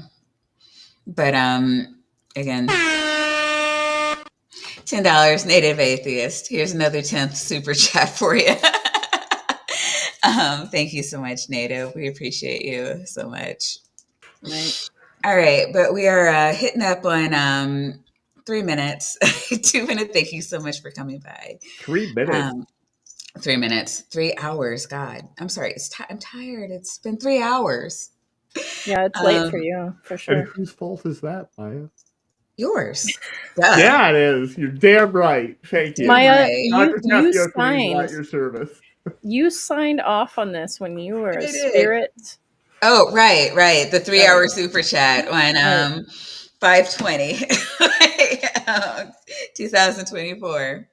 I did all those things, but I actually do have to go to work in the morning. So I'm tired. It's been 3 minutes. Like, you know what? Like, I can't be working all hard and shit. Like, it's been a whole 3 minutes. God. That may be a premature ejaculation joke. And there's that. Yeah, 3 minutes is way too long for sex. I'm just saying. 3 minutes is way too long. Jenna, why are you here? Aren't you supposed to be like streaming or something? Who am I going to send everybody to? Yeah, is there anybody that's live right now? I don't know that there's anybody I'd like to send everyone to. And Jenna and Oz were streaming before this, so they're probably all tired. And I don't care. It's you're just lazy. You should be streaming right now, so I have some place to send everybody to. I really don't want to send anybody to anybody. That's one. I'm so curious right now to know who's on that you don't want to send people to. Is Steve on? Man, fuck that guy. Like, after yesterday, that was so mad. Telltale's one. You can go there. But Spackle, thank you so much. I appreciate you. I've been begging you for a while to come on, and you finally did. Oh, wait a minute. What the hell? Stephen Walsh coming in. Steve is a goat. Man, you have to get him an emoji. Right. Stika in Philadelphia +8. Do you know what that means? Ditka. I think you might have meant to say Ditka. I'm not sure. Okay, well, what's Ditka in Philadelphia? Ditka is a coach. I don't remember exactly the reference, but this might be a reference. Like, there's a possibility that this is a reference from a very personal, close friend of mine who's like trolling me. But it's been Mike. It says Mike Ditka, yeah. Yes, but the references would be much more tangential than that. Can't believe you're because it's a Mike Ditka reference. A sports reference in my pristine chat. It's not but, you throwing a sports reference. Not you. It's possibly one of my fraternity brothers. Does that make it better? No. You were in a fraternity? Right. The only thing that makes it better is that that's like the 40th or 50th dollar, and I have to, like, I don't know. I feel like feel like I It should be makes on my it pretty knees by good, now. doesn't Like it? it's like a lot of money to like for like to not even have your cock out. Like holy shit. But we do appreciate it. You know, I would say keep it coming, but I'm tired and I'd like to go to bed. But don't. So- Chat. All If you right. want us to make Spackle, bad do you science have on anything? that OnlyFans. Hush. Spackle, do you have anything coming up? I'm on sabbatical. Sabbatical. I broke Fair sabbatical enough. to be here, but yeah. I do appreciate. You know what? Gary did that for us too. I am very. I'm honored, honestly, when people come out of hiding for me. No, I'm glad that you had me on, and I appreciate it very much. And I hold you in high regard, and so I'm always flattered to get an opportunity to hang out. So thank you. Oh, for fuck's sake! We love you, Regios. Tap, is your shirt describing your job? Yes. Yes, it is. I shoot lasers at atoms, and then I do measurements and stuff, and then I do it again. And also, I'm a human, so I gotta eat and sleep and stuff. My shirt means emptiness is loneliness, and loneliness is emptiness, and emptiness is godliness, and God is empty, just like me. Just kidding. That sounds almost Buddhist. I thought you Smashing were. pumpkins. I thought your shirt was describing the number of gods you believe in. No, I believe there's a God, but yeah, that's Smashing Pumpkins. Maya, All how right. many gods do you believe in? Me. Besides you. Exactly. All right. I believe that everyone is their own god. Damn. I mean, that's better than God is everything. Yeah, well, no, is that's more of a Buddhist kind of philosophy, like that whole namaste perspective, which I mean could be a thing. No, I mean if you think of like the Greek gods, where I mean there wasn't anybody lower than them, but they all had human characteristics, and they all fought for what they wanted, and they were all the masters of their own universe, and it's kind of how we are, just without the godly overlords. We're all just trying to make it through, and one day at a time. But also, yeah, maybe God worship me. Throw me more $10 super chats. That'd be great. How dare you tell everybody that, Spooky? Now they're gonna know. Who's gonna know? They're gonna know because you put it on the stream. I know, right? Well, Spackle is also unbannable, so now Blessed be he is always going to be in the chat. See, you can thank Spooky for that, mods. All right, and I'm getting out of here. Night. Say bye, everybody.